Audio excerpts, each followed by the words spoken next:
Recording in progress.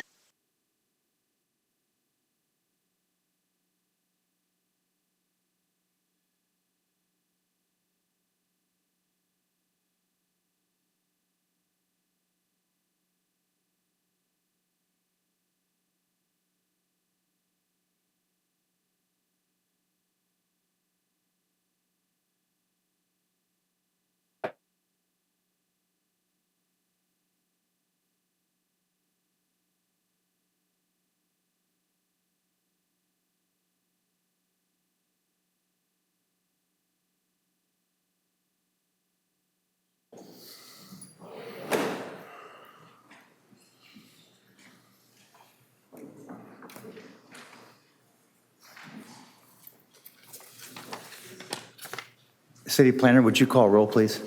Certainly. Chairman Morrissey, Here. Vice Chair Anthony.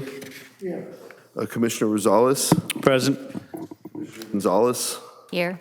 Commissioner Balma, Present. Dodds, Present. and Commissioner Redgate. Here. Please let the record show that we have attendance by the full membership and we do have a quorum. Thank you. Do we have any communication on matters not on the agenda? Chair Morrissey, we do have, I believe, one speaker on off-agenda items. Would you like me to proceed? Thank you. Okay. I believe Joffrey Burson, if you will come forward, you'll have 3 minutes to speak. Yes. Non-related to the county? This is non-agenda item, so yes, step forward and, Okay, so I'll try to go as fast as I can and get through this. Is this where I want to be? Yeah, sir, just step up, speak into the microphone and identify yourself, please. My name's Jeff Burson. I first paid for my city license in 1991 through 2024. Before that, I worked at a company for 7 years where I learned to do tile and marble construction. At one time, a fellow worker came to me and he said, Jeff, that quality of work's not acceptable. And I kind of laughed and made light of it. And he said to me, you know what? Are you stupid or do you just not care? Because if you don't care, you shouldn't be doing the work.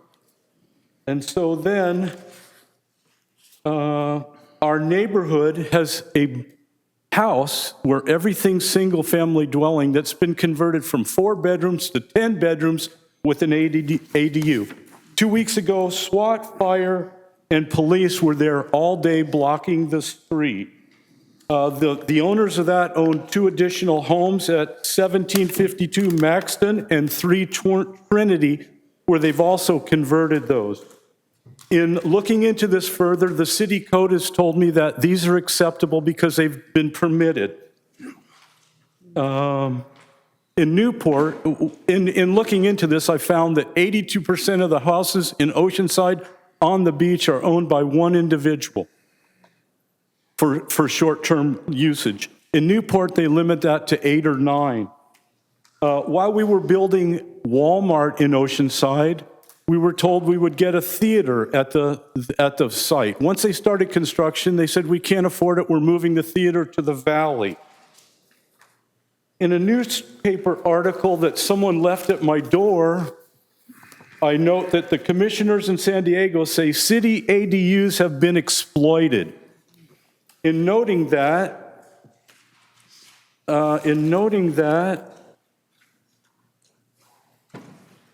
sorry, here, let me just go.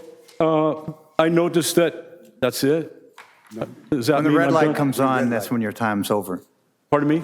I said when the red light comes on, you're just Okay, letting you know your time's about In to Newport, expire. they only allow 8 or 9 properties on the beachfront. Here, apparently, 82% of the beachfront properties are owned by one individual. I was told by city council or by planning that it's okay as is. And so basically, I'd like to say that from this article in San Diego, when we did the Manchester project here, San Diego kept saying, no, we do not want this, whatever you're doing here. Oceanside stayed at the dance too long and wound up paying $7 million to Manchester. So you can decide what you want to do in the city.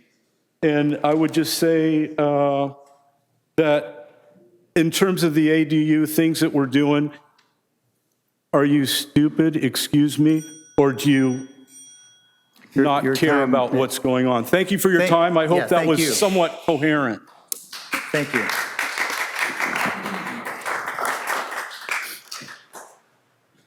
If that's it, That concludes Okay, our non-agenda speakers. could I get a motion to approve the minutes of our prior meeting? I approve the minutes. Okay. A second. Second, please vote.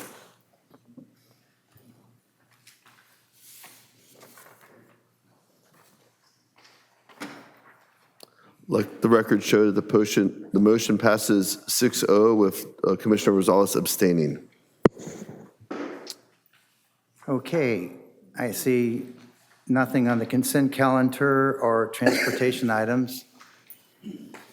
So we'll go right into the public hearings for today. And so item number 4 is consideration of a vesting tentative map, development plan, and density bonus for a 40-lot subdivision, residential lots, and 5 lettered lots for open space and private road. Construction of 35 detached single-family homes, including 6 homes set aside as affordable units and associated site improvements on a vacant 4.05 acre parcel near Kelly Street between Hunsaker and Andy. If I could get disclosures, starting with you, Commissioner. Yes, Staff report and also went by the area. thank you. Still learning the hang of these things. Staff report, and I'm familiar with the area. Okay. Staff report, and I'm familiar with the area. Commissioner Rosales? Can you hear me? Staff report, we got a bunch of emails this afternoon as well, and very familiar with the area. I used to live just down the street from there. So I visited the site and read the staff report and reviewed the documents, the drawings. I also read the staff report, drove by the area, did Google Maps, and read the emails that we received. Pretty much the same, but I also talked to a few of the neighbors. Read the staff report and visited the area. Thank you. Shannon, proceed, please. Thank you. Good evening, Chair Morrissey, Planning Commissioners. I'm Shannon Vitale, Senior Planner in the Development Services Department. I'm here tonight to discuss agenda item number 4, the Kelly Street Lagoon Pacific project. The 4.05 acre project site, which is outlined in red on this slide, is located north of Highway 78 Vista Way on the south side of Kelly Street between Hunsaker Street and Andy Lane.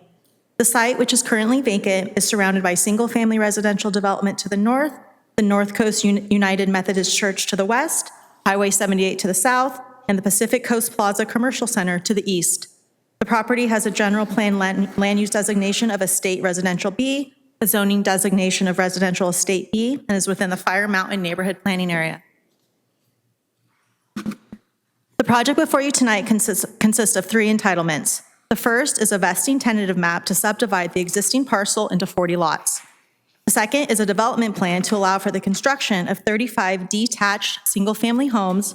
And the third is a density bonus to increase the allowable density on the project site in accordance with state law by providing 6 affordable units, 3 of which would be reserved for very low-income households and 3 reserved for moderate-income households. The applicant is applying provisions of density bonus law to increase the number of units allowed on the site from 18 to 35. The vesting tentative map would subdivide the existing parcel into 40 lots, with 35 designated as residential lots and 5 lettered lots for private road and common open space areas. The residential lots are located along the proposed private street that runs throughout the project.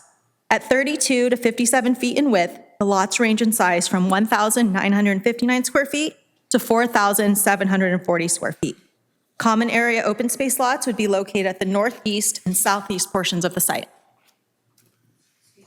The development plan would allow for the construction of 35 detached single-family homes, ranging in size from 1,794 square feet to 2,360 square feet. Each home would have an attached 2-car garage and a private rear yard. The 6 affordable units would be dispersed throughout the project site. As illustrated in the image on this slide, the project has been designed with the proposed home situated along a private drive. There are no residential lots that would front Kelly Street. There would be 15,669 square feet of common open space that includes a passive park, a barbecue area, and a pedestrian walkway. The project has been designed to incorporate new trees along the perimeter of the site boundary to help screen the new homes from the existing residences along Kelly Street. In total, 58 new trees would be planted on site with an emphasis on placing the new trees along the pedestrian and vehicular access points, as well as adjacent to the existing residential homes. There are 3 floor plans proposed. 2 of the floor plans would be 2-story with a maximum height of 28 feet, while the 3rd floor would be 3 stories and a maximum height of 36 feet. All of the units would have 4 bedrooms and include street-facing front entries. Primary vehicular access to the site would utilize a new driveway off of Kelly Street. The private road, which has been reviewed and approved by the Oceanside Fire Department and City Transportation Engineering staff, would be a minimum width of 28 feet, with the exception of the portion of roadway fronting lots 34 and 35, which is designed at a minimum width of 21 feet. The site has been designed in consultation with the Oceanside Fire Department and would accommodate fire apparatus trucks and other service vehicles. Each home would have a garage with parking for 2 vehicles. Additionally, there would be 18 guest parking stalls provided on site. In total, there would be 146 parking spaces provided, and that includes garage, driveway, and guest parking spaces, resulting in an average of 4.17 parking spaces per unit. A unique feature of the project is a pedestrian-only entry that is planned on the western portion of the site. Pedestrians can access the subdivision off of Kelly Street by way of a pedestrian walkway that would have enhanced paving and a decorative arbor. The walkway would traverse through the project site and connect to the recreational and natural open space areas. The proposed architecture is described as modern farmhouse and features a variety of exterior materials, including stucco wood siding, asphalt shingle roofing, metal railings, and vinyl windows. The homes would be painted in various shades of gray and earth tone colors and accentuated with decorative shutters, stone and brick veneers, and lap siding. As explained in the staff report, the project is utilizing state density bonus law, specifically AB 1287, which went into effect on January 1st of 2024, to allow for an increase in density from the maximum potential density allowed on the project site, which is 18 units, to 35 units, in exchange for providing 6 affordable units, 3 of which were reserved for very low income and 3 reserved for moderate income. The resulting density would be 8.64 dwelling units per acre. Since the project is providing 6 affordable units, the project's eligible for unlimited waivers from development standards. In order to construct the project as proposed, the applicant is requesting waivers from the following development standards: lot size, lot width, setbacks, maximum height of fences and walls, the minimum dimension for usable open space, and the maximum lot coverage. And this table shows all the waivers that are requested. As outlined on this slide, there are 3 reasons a local government can deny a waiver. The first reason is if the project would have a specific adverse impact. A specific adverse impact is defined as a significant, quantifiable, direct, and unavoidable impact based on objective, identified, written public health or safety standards, policies, or conditions. Staff has reviewed the requested waivers and did not determine there would be a specific adverse impact by granting these requests. Additionally, the project would not result in an adverse impact to historical resources and would not be contrary to state or federal law. As described in the staff report, staff reviewed the project for compliance with the general plan and found it consistent with the goals and policies of the land use element, specifically regarding community enhancement and housing. The project complies with the goals and policies of the housing element because it provides additional affordable housing units to the city's housing stock. Specifically, the project implements housing element policies that encourage the following: production of affordable housing, providing housing opportunities for low and moderate income households, and building the affordable units on site rather than paying the in lieu fee. Since the project site is located in the REB zoning district, it was subject to the provisions of Article 10 of the zoning ordinance. As detailed in the staff report, the project complies with most development standards for the zoning district, and where it does not, as previously discussed, the applicant is seeking waivers of the development standards consistent with state law. The project was reviewed for compliance with the Climate Action Plan and, as proposed, meets or exceeds all applicable requirements, as shown on the slide. The project was reviewed for compliance with the city's subdivision ordinance and the California Environmental Quality Act. It was found to qualify for a Class 32 infill development exemption pursuant to CEQA. The project has complied with the city's enhanced notification program. There was a notice of application sign placed on the project site, and a notice was mailed out to all property owners within 1,500 feet of the project site and all tenants within 100 feet of the project site. Additionally, the applicant held 2 community outreach meetings at the church that was located next to the site. Both meetings were well attended by the public. A summary of all the comments received during those meetings was included in the staff report. So in closing, staff finds that the proposed project is consistent with the requirements of the general plan, the zoning ordinance, subdivision ordinance, and CEQA, and therefore recommends the Planning Commission recommend City Council confirm issuance of a Class 32 categorical exemption and recommend City Council approval of vesting tentative map T24-1, development plan D24-8, and density bonus DB24-2. That concludes my presentation. I'm available for any questions. Thanks, Shannon. Commissioner Rosales. Thanks, Shannon, for that presentation. I have a variety of questions. Maybe I'll start with one and come back to some others later. We've had this question before with density bonus projects where the question, maybe Louise, you asked it at some point, was are these units going to be for sale, or are they going to be titled to be a rental for some period of time? 50 years, I think, was the standard before. So Commissioner Rosales, Planning Commissioners, this project, they will all be for sale units for 55 years. For 55 years, okay. All right, changing gears. Short-term rentals. Commissioner Rosales, let me just clarify something. Shannon intended to say is Yes. that they're all for sale units. In addition, the income restricted units will be income restricted for 55 years, not that they're only for sale for 55 years. Okay. Short-term rentals. Is this property outside of the short-term rent? I'm trying to remember that policy that was adopted. Is this outside of that, so it would be excluded from any of these being short-term rentals? So the thing that precludes, Commissioner Rosales, the thing that precludes the project, any unit within the project from being utilized as a short-term rental, not only is there a prohibition on additional short-term rentals, non-hosted short-term rentals within the inland portion of the city, but our local density bonus provisions prohibit projects that take advantage of density bonus to be utilized as short-term rentals, and there's a condition of approval that articulates that. Great, perfect, thank you. Excuse us, sir. Hang on. This isn't a question and answer session. Let us go through our questions, and you'll have time if you'd like to come up and speak later.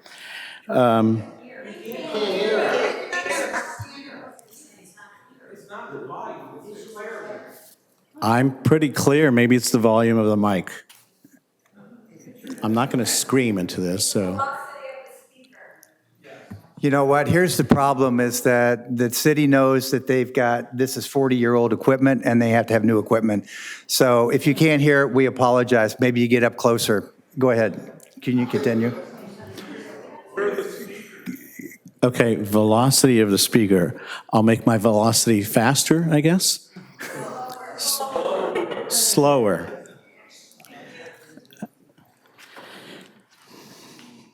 Traffic. Shannon, I don't know if you touched on traffic at all.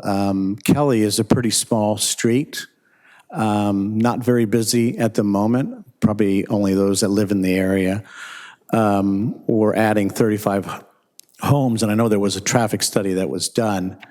Can you address that? And I guess what I have in mind is typically traffic calming devices only go in place once there's an issue and the community asks to have those in. What I'm thinking maybe happens with this project is to put something like that in with the project. But to talk about the study that was done first, and then we can touch on that other part. Sure, Commissioner Rosales, and I do want to point out we have our city traffic engineer here in attendance, so she can probably better speak to some of those questions. But there was a local transportation assessment that was done. The results of that indicated that the level of service would not change from the existing level of service for the street segments, including Kelly Street. I can defer to our city traffic engineer to answer any other questions and maybe address the traffic calming question. Yeah, maybe we can defer and wait on that. I'll let some other commissioners jump in. That's all I have for right now. Tom. Okay, thank you. Commissioner Obama. Thank you. I didn't have my mic on. Now the mic's on. Thank you. That was a great presentation. It was very fast, though. Talk about velocity. I hope you guys got all that, but she was very good on her presentation. I do agree with Commissioner Rosales on the traffic calming. That was stated in one of the neighborhood meetings, that was something that they were all interested in. So if that could be added as a contingency to this project, that would be maybe a good idea. But my questions are, let's see. Mainly circulation within the project. Why was the decision made not to connect the road that goes by units number 35 and 34 and go up to to the road that comes in? What was the reason there? I looked at the grading. I didn't think the grading was that severe, but maybe once you actually do grade it out, it became too severe. But when I was out there today, it didn't seem like it was that much of a steepness that you couldn't drive out there. So anyway, so that would be my one question, would be about that. And the other is, it talks about open space and the trails. I'd like to hear a little bit more about what the plan is for this open space and what they're thinking there. Sure. So Commissioner Balma, I'll answer the open space question first. And the applicant did also prepare a presentation. I think they go into more details than I did on mine. But yeah, the open space area, it would include a passive park, a barbecue seating area, the pedestrian trail that I mentioned, that provides access to pedestrians from Kelly Street, and then it winds through the project site connecting to the passive park, which is at the southeast corner of the site, as well as what's labeled, I don't know if you have your site plan, but Lot D is another open space area. I mean, it's important to note, too, that I believe the applicant will touch on this, but originally, this proposal was for 36 single-family homes, and what's now labeled as Lot D was going to be the 36th home. After hearing input from the community, the applicant decided to remove that 36th home and create more open space. So Lot D is now all open space, and it provides an additional buffer from the existing residents on Kelly Street. So I believe that's another reason why perhaps the road doesn't go next to lots 34 and 35, is Lot D is all open space. Just to kind of go further with that, so fire department didn't have any issues with not having that just go right out or right in. It seems like that would be a better access than having to wind their way through the project to get to a fire. So Commissioner Balma, Planning Commissioners, the fire department did review the site plan and the plans, and this was actually done in coordination with the fire department, and they okayed the plan as proposed. All right. Thank you. Commissioner Gonzalez. Thank you. Hi, thanks. I have a question about years ago, we lived over on Elevada, kind of back off of Ivy or whatever, and there used to be a very informal way to get from the parking lot of the Pacific Coast Plaza into that lot to get it. Like there's like a walking trail there that's not sanctioned or whatever, but there was a lot of folks moving in that area. Is that cut off now that that's going to be walled off?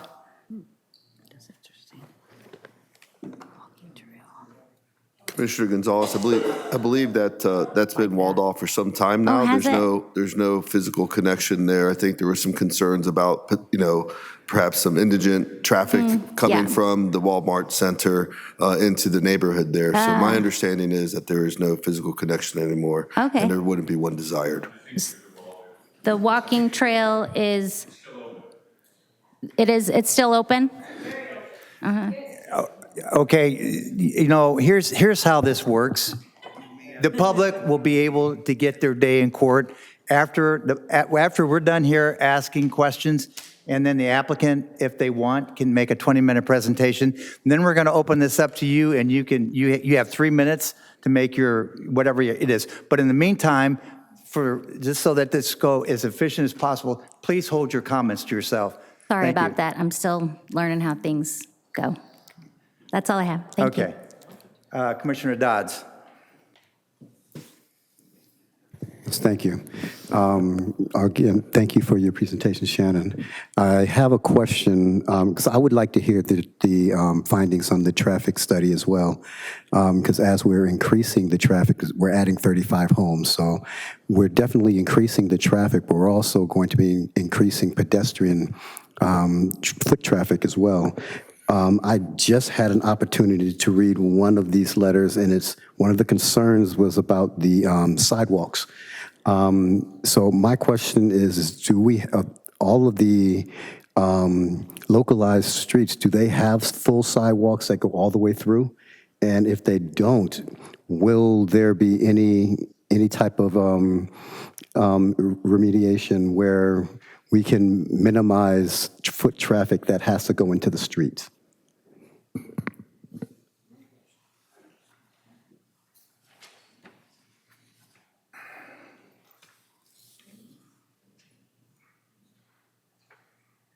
So Commissioner Dodds, Planning Commissioners, the pedestrian access off of Kelly Street, that would connect throughout the project site.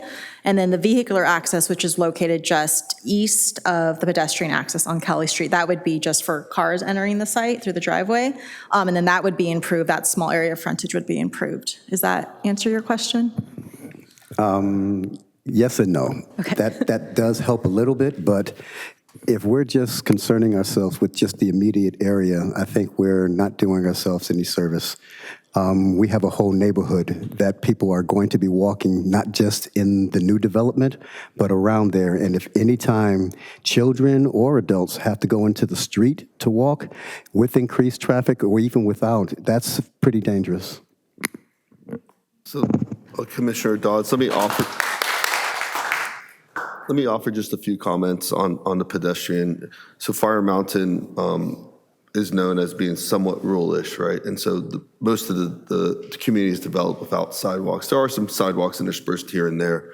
With this project, there's no nexus to require them to do a broader sidewalk improvement project. That would be a city capital improvement project if the council so directed. So this project is doing its requirements of improving its very small frontage. Unfortunately, the lot's weirdly configured and has a very little bit of frontage along Kelly Street. So they will be making that small improvement along their project driveway and the small pedestrian connection to Kelly Street. But with respect to the project, it's not the responsibility of the applicant to improve the pedestrian network within the neighborhood. That's a city responsibility, if so directed by council. No, thank you for that clarity.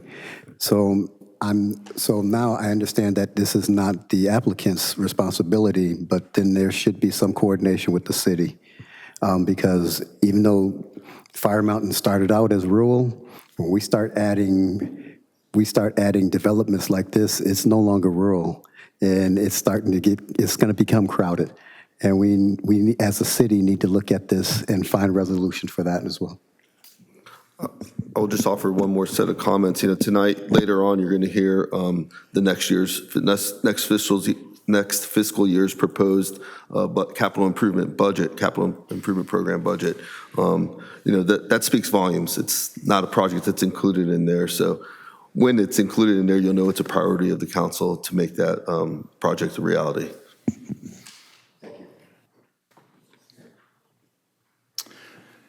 So if there's no more questions by staff, would the applicant like to make a presentation?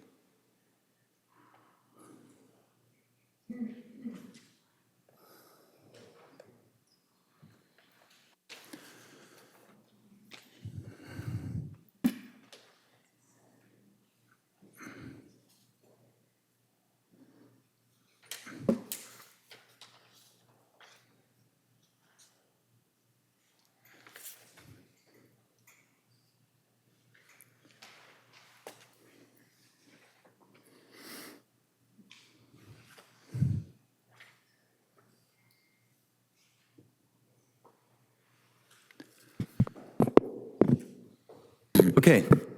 Thank you for bearing with me. I had to get everything ready to go. Thank you, Chair Morrissey. Good evening, Commissioners. My name is David C. I'm the agent representing the applicant, Oceanside Community Partners. And I'm going to show a brief presentation. It won't take the whole 20 minutes, but our intent is to explain the project in a broader context, but not repeat what staff has said. Staff did a great job. And by the way, thanks to Shannon, a great planner, and she was wonderful to work with, and I really compliment her efforts. She worked very hard.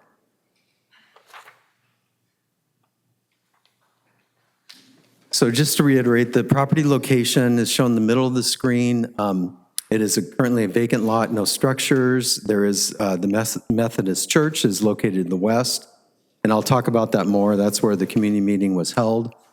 78 freeways to the south, and the shopping center anchored by Walmart is to the east. Just for some context on some amenities in the area and what's offered to the future residents should it get approved by the city, it is approximately a mile from the beach, about an 8-minute bike ride to the beach, about a 7-minute drive to the pier and downtown area. And the image on the right shows that it is a 6-minute drive from the subject site to El Camino North, which is a large shopping area, as you know, with Trader Joe's, Target, a fitness center, and so on. So we believe this is a great location, a lot of amenities for the residents. These slides, just briefly, we want to depict some other successes in Oceanside. The applicant has built other projects successfully. This is one example. It's called Rio Rockwell. It's a 104-unit development with 50 single-family detached homes and 54 three-story townhomes. They are all for sale. And of these, 13 of the homes are deed restricted for low-income affordable housing. These are just some images of the project site with ample open space areas, amenities, seating, barbecue, outdoor kitchen, and so on. There was a roundabout up in the upper right-hand corner for traffic flow adjacent to the project site. And then on the bottom left, you can see examples of the three-story townhomes. Once again, all for sale. As mentioned by staff, the applicant did host 2 community meetings, and this is an image of the mailer that was sent out. It was very detailed. Our intent was to give as much information as possible, detailed project description, a link to the city's website where the public can view plans, contact information, a map of the community meeting location and times, and I'll talk about that more in the future slides on the community meeting. Once again, the meeting location was adjacent to the project site. We believe this was very convenient for the residents. Many residents attended, as mentioned by staff, approximately 70 for combined for both meetings, about 35 per meeting. The applicant did host this meeting, and city staff just attended to observe only, so it was our meeting, and I was the presenter there, and I recognize a lot of faces here. I'm glad they came. And once again, it was very convenient, right next door to the site where many people just walked to the community meeting. And once again, about 25 to 30, I believe there was actually closer to 35, and it was based on a sign-in sheet, and some didn't sign in, but that's just an estimate. We did provide refreshments. It was very open dialogue oriented. Most of it was based on question and answers. We try to be as transparent as possible. I'll summarize some of the issues that were brought up by the neighbors, and then I'll talk about in other slides how we tried to address those. Some of the comments, kind of summary based on categories, is the density, the traffic in the neighborhood, compatibility of the project with the surrounding neighborhood, speeding in neighborhoods, the density bonus waivers, parking, and privacy and views. In response, there's a few responses, and I'll talk about that in this slide and future slides. One is working with staff and really looking at the plan more carefully. There was one lot that was called Lot 36. Originally, we had 36 units proposed. Now it's 35. So the applicant decided to convert that lot to open space, and it's a very large lot.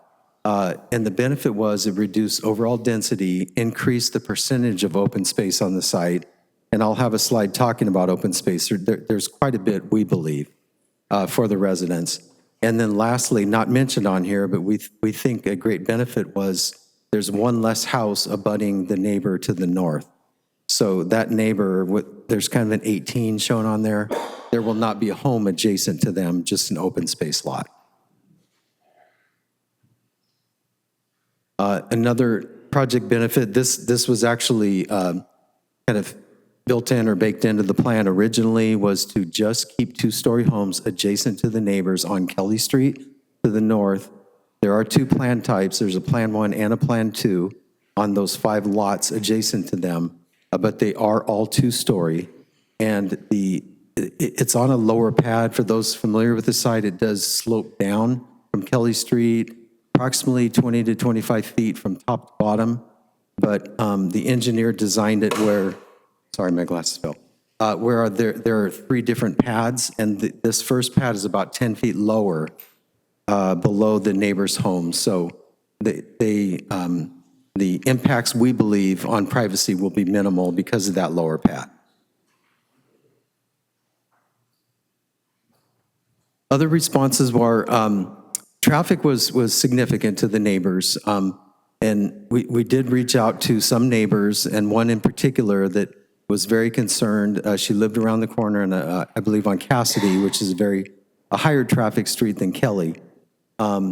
Worked very closely with her. We brought on board our traffic engineer, Dudek, who specializes in traffic mitigation, and Dudek has been working with the traffic staff with the city, and the developer is willing to offer mitigation and pay for some improvements to mitigate traffic.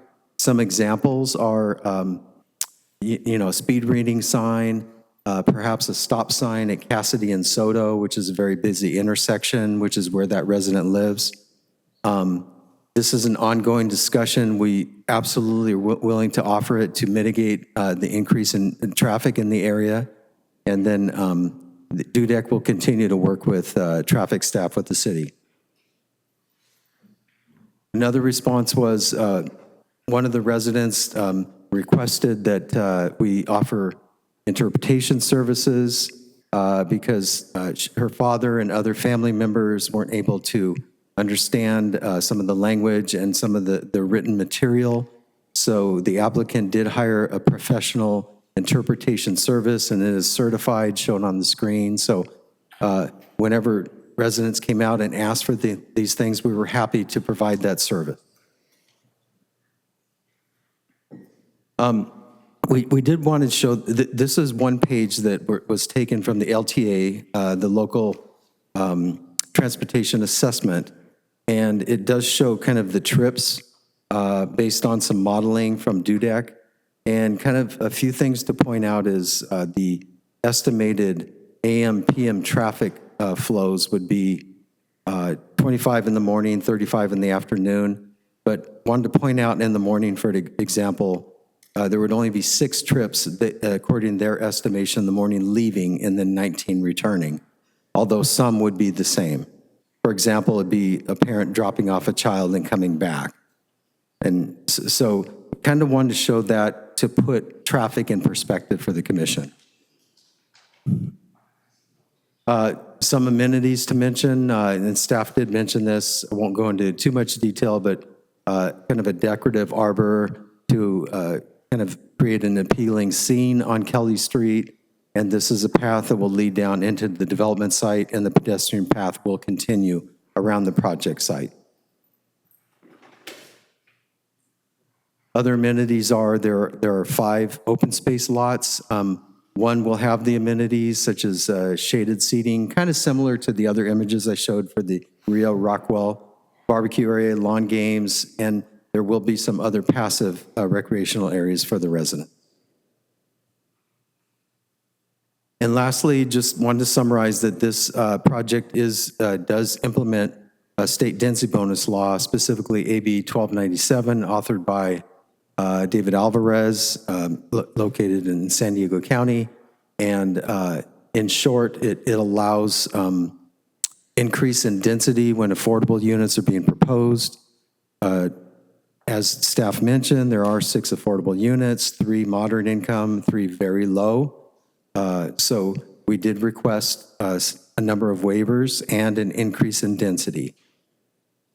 And this is per state law that went into effect January 1st of 2024. And that concludes our presentation. I'm happy to answer any questions or if needed, I can come back and respond to any questions or concerns from the neighbors. Thank you. Commissioner Obama? Thank you. That's a good Mike, sorry about that, people out there. I have a couple questions, actually. The neighbor's home who you so nicely actually dropped all the houses in front of them to two-story. I noticed their driveway actually is going to be cut off. Like, are they going to be able to access your road to go in and out of their house, or do they have to provide a new road? Because I think that's where they come in to their house, is like the neighbors has said their driveway goes right there, like it kind of, the green space between their driveway and your road. Yes, good observation, Commissioner Balma. We are aware of that. So what happened there was this depicts the legal lot lines here. So on the screen, that private driveway that comes in off of Kelly is within the subject property. Over the years, it's been a vacant site, and that neighbor chose to use that for access, and it never was an issue. And we have talked to them at meetings, and we had, I thought, very good conversations about it, and they wanted to work with us to keep that access to get to the back of the property, I think, where they park cars or have a garage or so on and so on.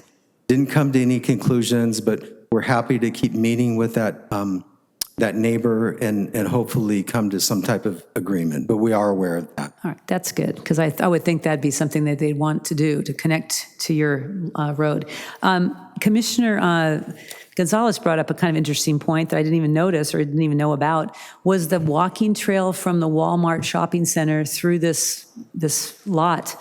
And since you do have this great walking trail already through your property, would there be a consideration to maybe, if the neighborhood wanted that, to continue that walking trail to the shopping center? Because that would be great, as far as I'm concerned, to walk down there rather than have to drive my car 6 minutes to go around the other way. I mean, I think that's great, but I don't know if that's a issue with security or whatever, but I think if there's a walking trail now the neighbors are using, and then you got your park right there where the walking trail, I think, comes into, it's not too hard to just add a little more pavement. I mean, if they want it, if the neighborhood's into it. I may have to confer with the applicant on that one.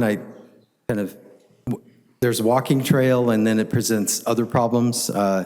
If it's used, for that purpose, it could be used for other things, like I know there was homeless problems down there, for example.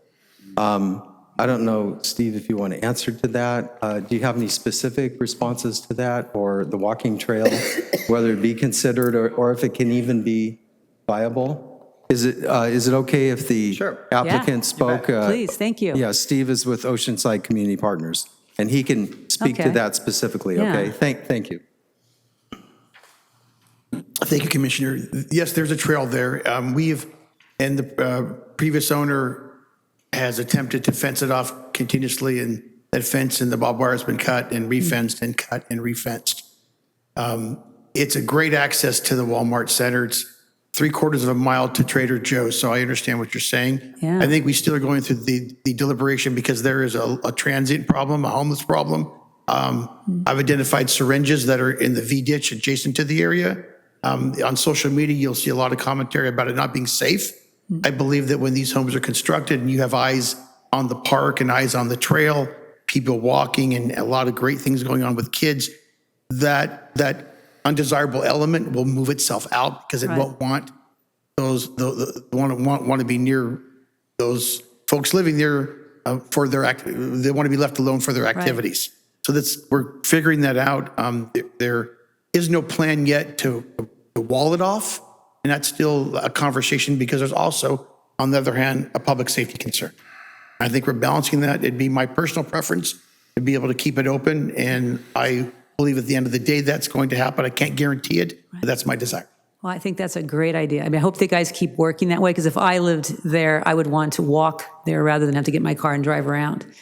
I agree. It's just better for life. I mean, and you did that really cool little promenade into this little development. So why not continue that out so you can actually go to the store? You make perfect sense. Yeah. Okay. Thank you. Good job.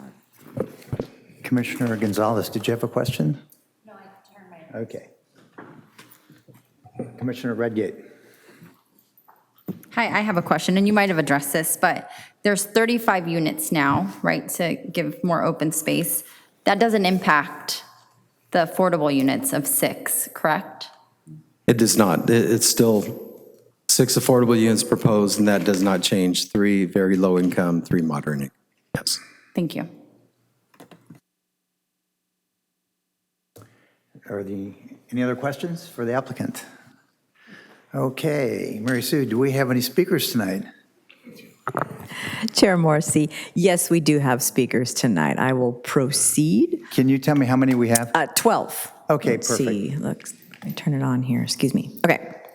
Could you let them know how much time they have to speak? Yes, I'm operating this screen here. Okay. There we go. Thank you. Please come forward in the order your name appears on the screen. State your name clearly for the chamber recording as well as the gallery. You will have 3 minutes to speak. We have 2 lecterns, so feel free to pre-stage at the second lectern while you await your turn. And first speaker will be Jeffrey. Oh, did you opt to not want to speak, Jeffrey? Okay.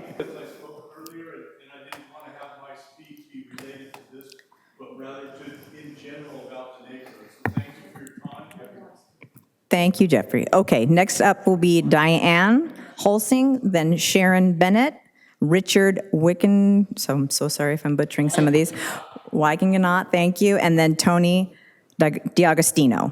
You have 3 minutes to speak. Feel free to start, Diane. Hi, I'm Diane Karunas Holsing. I'm just going to read my comments because I haven't practiced public speaking lately. Thank you to the members of the Planning Commission for allowing me to testify. I've been an Oceanside resident in my home on Kelly Street for nearly 21 years. I take great pride in my neighborhood and I love my neighbors. We have supported each other through illness, loss, and shared in life's joyous moments together. When I lost my husband in 2020, my neighbors were by my side supporting me and continue to do so to this day. This is truly a special neighborhood that I fear the Kelly Street Lagoon project will negatively alter the character and camaraderie of our neighborhood forever. When the project was first presented to me by the developer during our conversation in spring of 2024, I was told he would build 12 to 13 homes. This seemed excessive at the time. That figure has now more than doubled to 35 homes. There's been no explanation for this drastic change. However, now that I heard about this AB whatever another, I understand that. I wonder who influenced this decision. If the city or any government officials had any part in increasing the density of the project, I ask that this be disclosed tonight at this hearing. If the developer was offered or received any financial incentives to double the volume of homes, I ask that this also be disclosed. Moreover, 35 homes is far too many for this small 4-acre parcel of land. This will bring tremendous traffic to our quiet street and burden our neighborhood. If there are going to be 35 homes with 1 to 3 cars per home, those cars will not be able to fit in the development. This will burden our street with residents of the new development forced to park on Kelly Street and take away our parking. There will be a 3-fold increase in traffic, if not more. This is a dip. There's a dip at the intersection of Kelly and Hunsacker that has a tendency for eastbound traffic to make wide turns. Cars are damaged for taking the dip too quick. Furthermore, the proposed access providing ingress and egress to the development places a heavy burden on the current infrastructure and neighborhood. The visibility is limited at that access point. Already we have to use caution when approaching oncoming traffic. The road was never constructed to accommodate such a heavy volume of vehicles. I'm concerned about the wildlife that currently lives in the vacant land. Cranes make this land their home, among other wildlife, all of which would be displaced by the development. Have these animals been taken into consideration? Moreover, I have the following questions. Can I answer my... Thank you, Diane. Huh? Your time is up. Thank you. Can I yield a minute to her? No. if it's another 30 seconds, I'm you almost can. done. Okay, I was go almost ahead. done. I was just trying to speak slowly so people could understand. Go ahead. Moreover, I have the following question. What is the projected timeline of the project? When will it begin and when will it be completed? What will the hours of construction be? This project will be in my backyard and is of great concern to me. As stated above, why did they increase the volume? And given the dangers of wildfire, will the builders be required to use fireproof or fire-resistant materials? What protections are in place to ensure the safety of the neighboring properties during the construction, noise barriers for the freeway? Finally, I wish to share that it was offensive of the developer to tell me personally that we, the residents of this neighborhood, are being selfish for voicing these concerns. It is not selfish to express our legitimate concerns, to fight and to preserve the integrity and charm of our neighborhood. Again, 35 homes on this small. Thank you, Diane. Next Parcel of speaker, land. please. Let's try to stay under 3 minutes, or at 3 minutes. I'll be a lot shorter than that. Do I have a time? I'm Sharon. Okay, go ahead. My objection to this project is, of course, its density and its 3-story houses that will block our lagoon views. I do know that there is not a view ordinance, but 3 stories is excessive. And I now am hearing that trees are going to block our views also. I also question if they have enough on-street parking so it does not spill into our neighborhood. Finally, the biggest issue I see is the blind hill. One cannot see what is on the other side going up or down. Many times, I hope the drivers on the other side are not going to hit me, especially large vehicles. This is a huge safety issue. I recommend that a stop sign is required for them to exit their neighborhood into ours. Thank you for your time. Thank you, Sharon.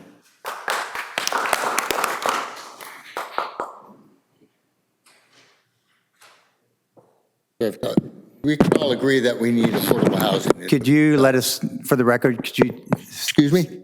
For the record, could you tell us your name? Richard Wykenot. Thank I you. live at 1602 Cassidy Street, Thank you. within 1500. We all need affordable housing, we know that. 35 homes, 6 of them are so-called affordable. The traffic is going to be 70 cars, 2 cars per household. That's the average in San Diego County. That's 140 cars on Cassidy Street per day, coming and going, AM commute, PM commute. We have no stop sign at Soto. My sister and I did a radar gun survey Friday of 100 cars. The average speed was 37.8, with cars going over 51 miles an hour. Not one car was doing the 25-mile-an-hour speed. I'll give one credit, one was doing 27. With an extra 140 cars, a human was already killed on Cassidy Street 10 years ago on the bridge in a hit and run. My dog was killed on Cassidy. There are no sidewalks between the 3 schools from South O, Lincoln, and Palmquist. There's no continuous sidewalk to get us. Mothers with their carts are going off into the street in speeding cars. I think the developer could tone down the size and build some sidewalks, give us a 4-way stop on Cassidy and Soto. The safety now, in light of the Palisades and Eaton fires, there's one egress in this property, and that you mentioned the windy coming down. If there's a fire at the top, how is the fire department going to get in there? They use bulldozers and Palisades to get the cars out of the way. On this steep hillside with that snaking street and no fire protecting eaves on these houses, and a wildfire and ash can travel 5 miles and light on. We know we have dangerous areas in East Oceanside. I'm concerned about safety on this project. Thank you. Thank you.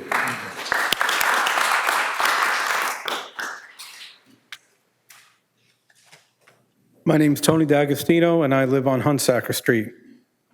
The 36-unit development comprises 3 or 4 bedroom houses, each with 4 parking spaces, including its attached garage. This could result in upwards of 100 additional vehicles traveling daily, morning and afternoon. The 2 streets, and emptying onto the 2 streets, Hunsaker and Soto. Those are the only 2 streets that connect to Kelly. And by the way, we never got anything in the mail, so therefore we were never able to attend any of these meetings, and we just found out about this on the internet, on social media, at the end of last week. So we weren't privy to any of the other meetings going on. Please also consider that there's 295 units under construction at the north end of Hunsaker Street near Crouch and Oceanside Boulevard. It's likely that the residents of those units will use Hunsaker Street to reach the I-5 freeway via California or Cassidy Streets, so that way they don't have any traffic lights there, rather than navigating the 5 traffic lights that are currently from that apartment complex to on Oceanside Boulevard to the 5. So it'll be quicker time-wise, even though it's longer distance-wise, for them to cut up Crouch and go down Hunsaker and get off on either Cassidy Street to go south or California Streets to go north.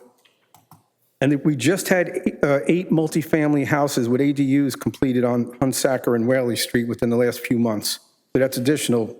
So 295 units being built, plus these 8 additional, and now you want to put 35 more at the other end of the street.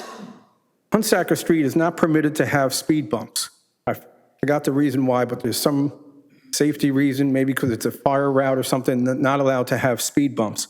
We already have a lot of speeding vehicles, as the last fellow just mentioned, on his road, and Hunsaker is a longer street, and you get a lot of speeders there. There's a lot of, and I'm sorry, with all this new housing, the volume of traffic is going to greatly increase from both ends. Hunsaker Street sees a lot of pedestrian activity, including children walking, bicycling, or being pushed in carriages, who will all face increased danger due to the rise in vehicle traffic. The residents from the new development traveling to Walmart or other businesses on Vista Way will most likely come up and go to Hunsaker Street to California to Ridgely and down to Fire Mountain Street to get there instead of getting on the 5. That's going to put them driving by 3 schools and also adding more traffic besides work time traffic. All these factors contribute to an increase in traffic and safety concerns. My recommendation is to either disapprove this development or the proposed development to exit onto Vista Way. Make that walking trail, make that the entrance to this place. So that way it's already going to a busy place that has lights and parking and right to the businesses instead of putting them through a residential neighborhood. I think that would be the safest thing for everybody. And thank you. Thank you, Tony.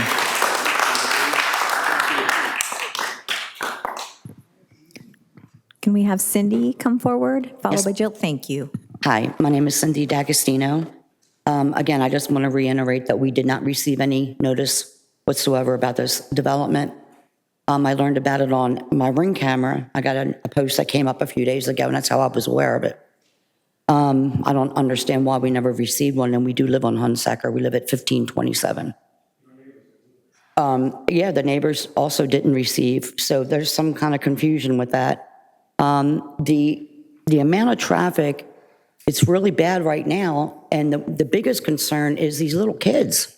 There's a lot of kids that go, they have to walk in the street because we don't have the sidewalks, or they get on a bicycle, but then you're going to add all this additional family residence that's going to cut through on Hunsaker. It's going to put these children at more risk, for injury or worse.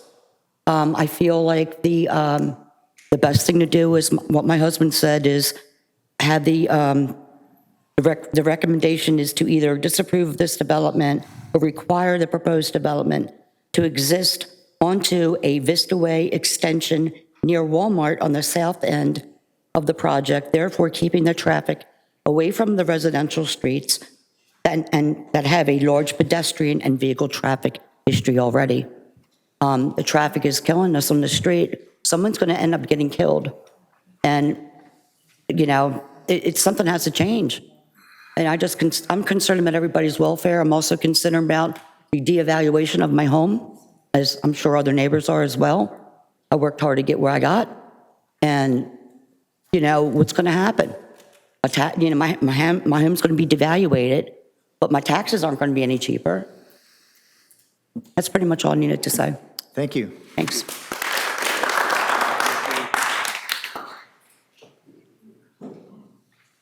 Good evening to the commission and the chair. My name is Jill Klein. As a longtime resident of Fire Mountain in general and Hunsaker Street in particular, I'm asking the commission to take these comments into consideration in denying the Kelly project and further finding that no exemption to CEQA applies. 3 quick points I hope to make this evening. Number one is that this project is not exempt from CEQA. This proposed increase in residential living space at the site will significantly and unreasonably increase population and traffic in this rural residential community. It will cause substantial environmental damage with increased population density, traffic, noise, and greenhouse gases. I would submit to this commission that the technical reports are irrelevant as they fail to take into account the increase in traffic and greenhouse gases, and more significantly, they fail to take into account the cumulative effect of the projects that have already been approved in Fire Mountain and that are ongoing in Fire Mountain, the multiple projects, along with the increased traffic on the I-5 and the I-5 expansion project. I don't believe that any of that has been significantly or responsibly taken into effect. And I would further submit that there is an emerging body of case law in this area, which suggests that the local governments as well as state governments have a duty beyond CEQA and the EPA to protect communities from the cumulative impact of greenhouse gases and to protect the residents from the same, which, again, I don't believe has been properly taken into consideration. And as well, this project will destroy natural habitats and indigenous plants and wildlife at this location. The second point is that I believe this proposed development and the project density is unlawful and inconsistent with land use plans. I believe that the proposed use density is not specifically allowed by section 1.13H of the land use element of the general plan for Fire Mountain. And lastly, I think this speaks to something that Commissioner Dodd said, is that allowing this project will result in a fraud upon the residents of Fire Mountain, which I don't believe the decorative arbor or Lot 36 will alleviate. Residents choose to live in Fire Mountain because of its unique rustic style, its spacious lots, and individual charm, which the city is duty-bound to preserve in accordance with the city's land use element and the general plan. Allowing the high-density, profit-driven project under the ruse of a bonus density violates the reasonable expectations of all of the homeowners in Fire Mountain. Thank you. Thank you.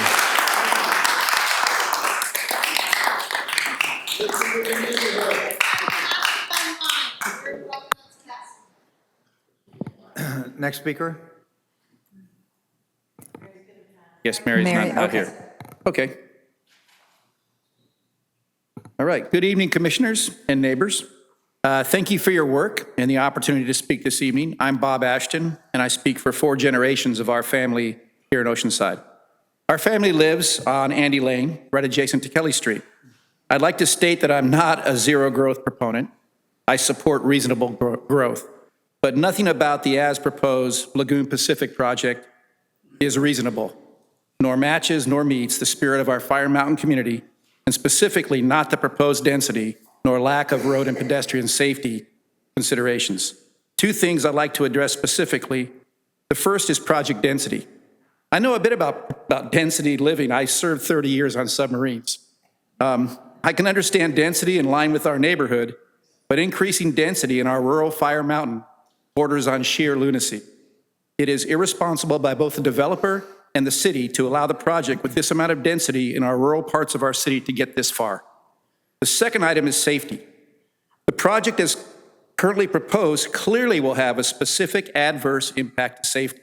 With 35 homes proposed, 2 cars per home, that's 70 additional cars. I think that study showed 6 cars in the morning. Come over to Cassidy or Soto in the morning sometime, okay? Everybody's up and down that car going 37, 50 miles an hour, God knows what. The increased traffic on our local streets will unquestionably cause a significant increased probability of vehicle incidents with a high severity outcome, which could result in injury and potentially death. We currently enjoy a very walkable and rideable neighborhood. I walk my dog every day. I walk my grandkids. With this increased density as designed and increased automobile traffic on our roads, it will have specific adverse impact to safety. Perhaps it's time for our city to stand up to the state and oppose this density bonus equals open door zoning exemption policies. I request you recommend denial of this project with its density as currently planned and require the developer to revise the project to be in line with our neighborhood density as it exists, and with pedestrian safety being one of the most first and foremost considerations of the revised project design. Thank you. Thank you.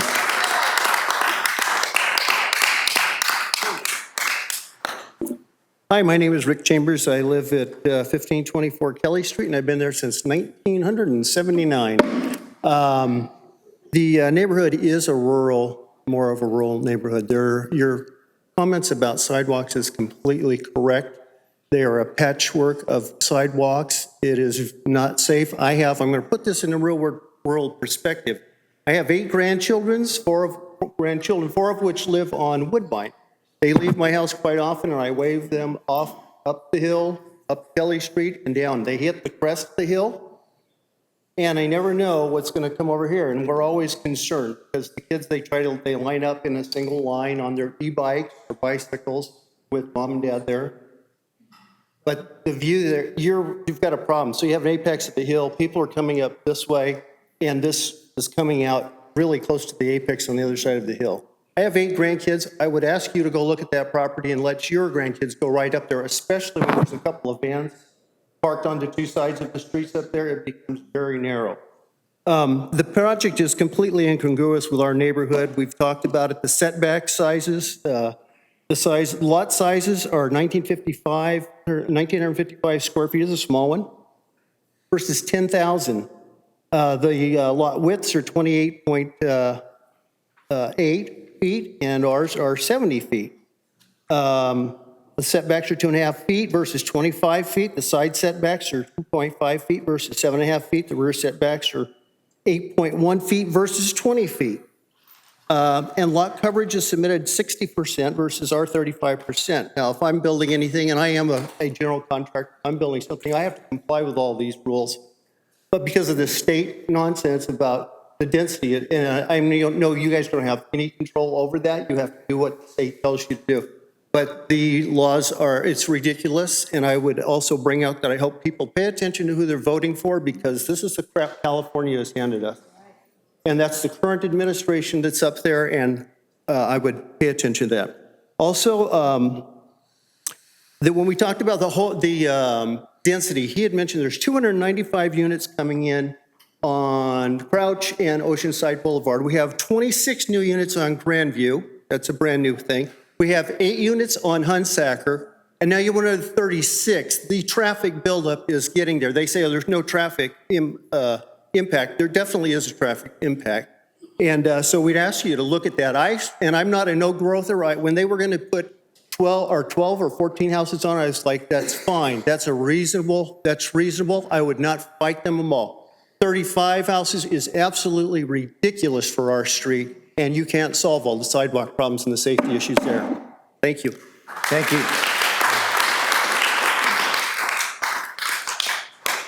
Good evening. My name is Danny Powers. I live on Hicks Street. It's adjacent to the neighborhood. And I want to plead with each one of you commissioners, because you people are the gatekeepers of our city. You are our last stand against the craziness that comes out of California, the state. And I plead with you because you've already approved projects in my neighborhood that have radically changed the traffic.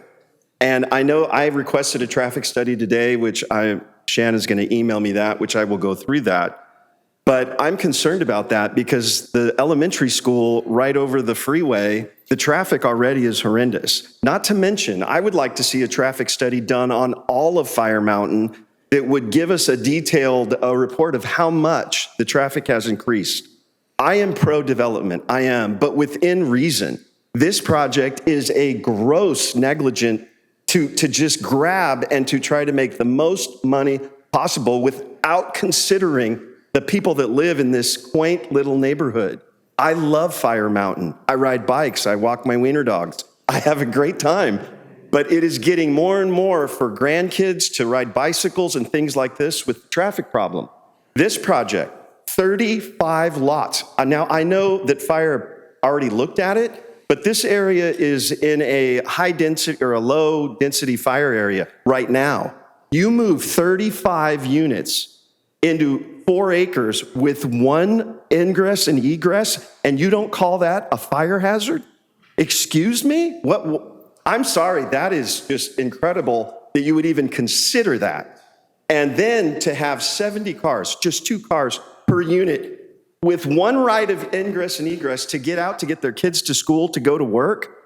The project is, to me, it's totally about money. It does not consider, now I know we had all this fluffy talk and coffee and refreshments, but it does not consider the neighborhood, the value of the neighborhood.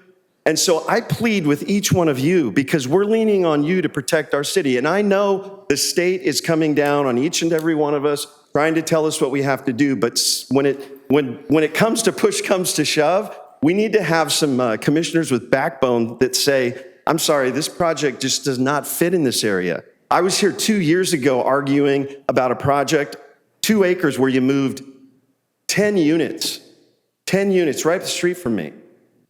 The parking, we already have a terrible parking problem when the street sweepers come by. So I plead with you, please consider this, that the people in this neighborhood have a right to keep it. It's an older neighborhood. It deserves a right to exist in its proper place. So I plead with you, help us. Thank you. Thank you.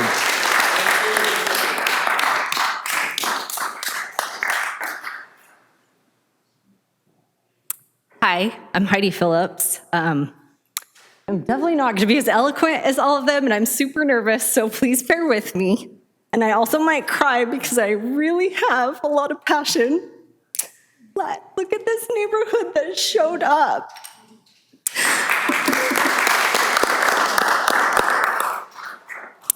I am a mom. I'm representing young moms in this neighborhood. I know there's only a few of us because it's such a beautifully old neighborhood. Not old, established. I just want to make a few points and I want you to think about them, please. I know I can't change California laws. I can't change density laws. I can't chase waivers. I love affordable housing. I'm a mortgage officer. I know how hard it is for people to afford homes right now. So I love that that's even an option for people in my generation. Because I am lucky enough to have bought when I bought and lived in this beautiful neighborhood that I live in. The problems that I foresee, time's going so fast. I know that they have 4.1 car spaces per home. I know there's 2 car garages. I know there's driveways.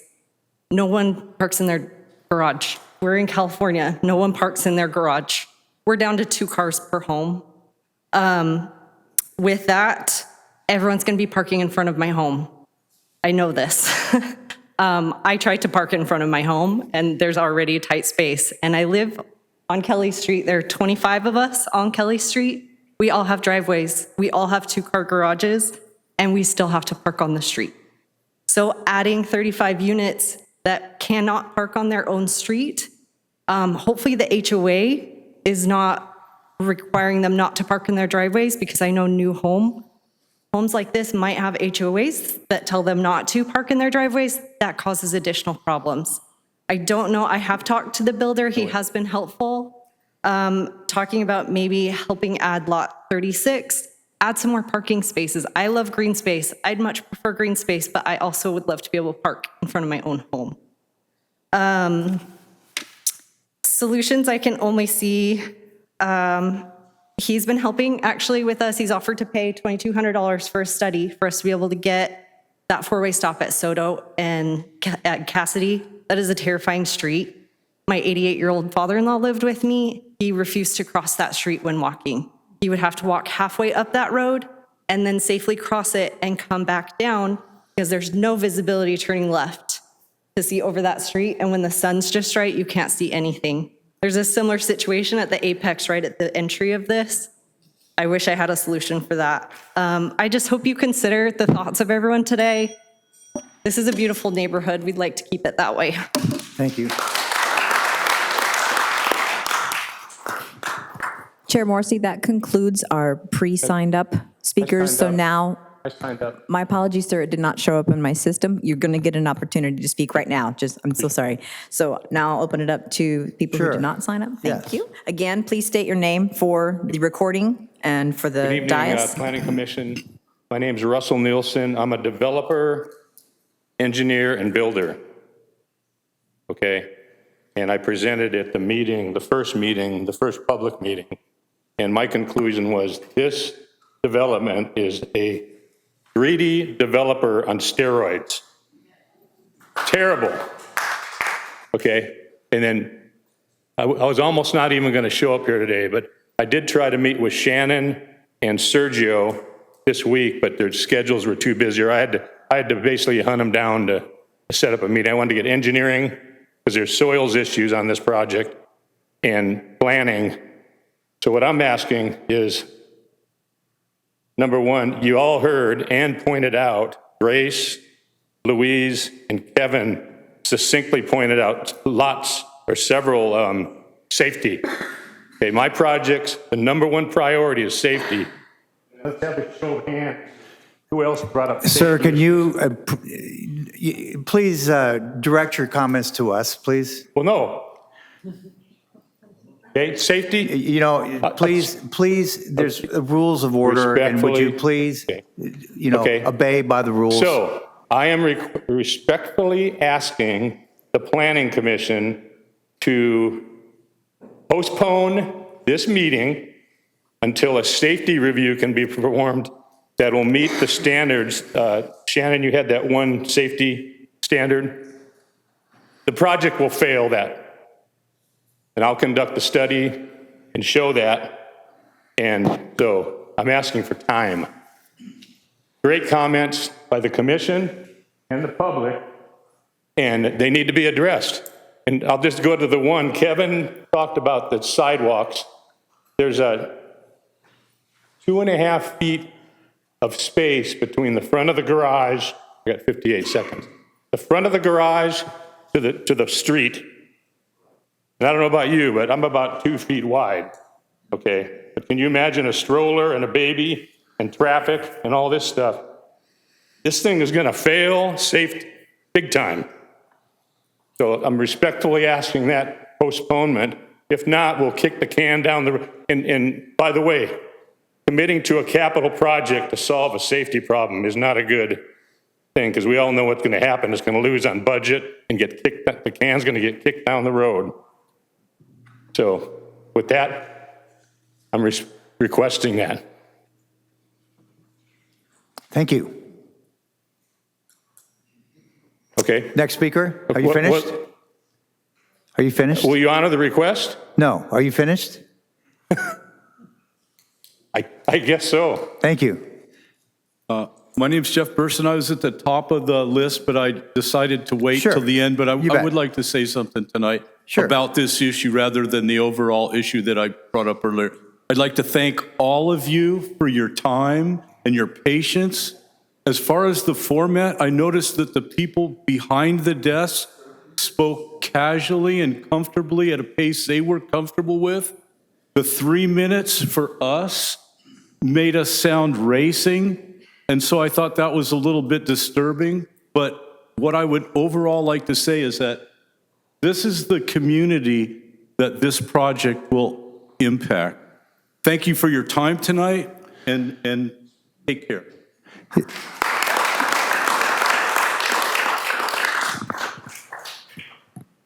There's a public forum. Would anybody else like to speak? Yes, I would, actually. So my name is Megan Lay. I'm a resident of Oceanside. I'm not a resident of the community, but I decided to go and take a look at some of the project attachments. And according to my understanding of the CEQA guidelines is that the lead agency is required to do an EIR if there are one or more significant effects on the record. And I was looking through the report that Dudick did, and they did some sound studies, I believe, the noise studies. And I know that they were going to go and address, obviously, the project that's coming in, but I don't know what they're going to be doing about the existing community with the traffic impacts, because traffic also increases the noise impact.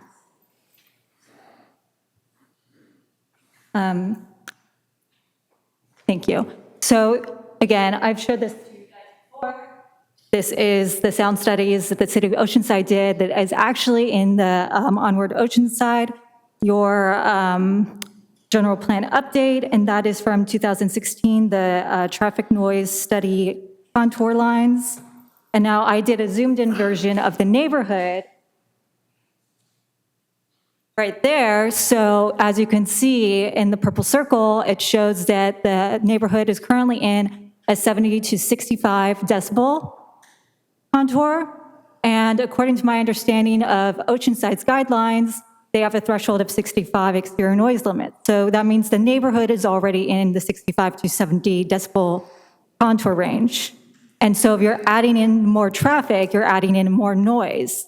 And if you're doing that, then that also increases public health risk.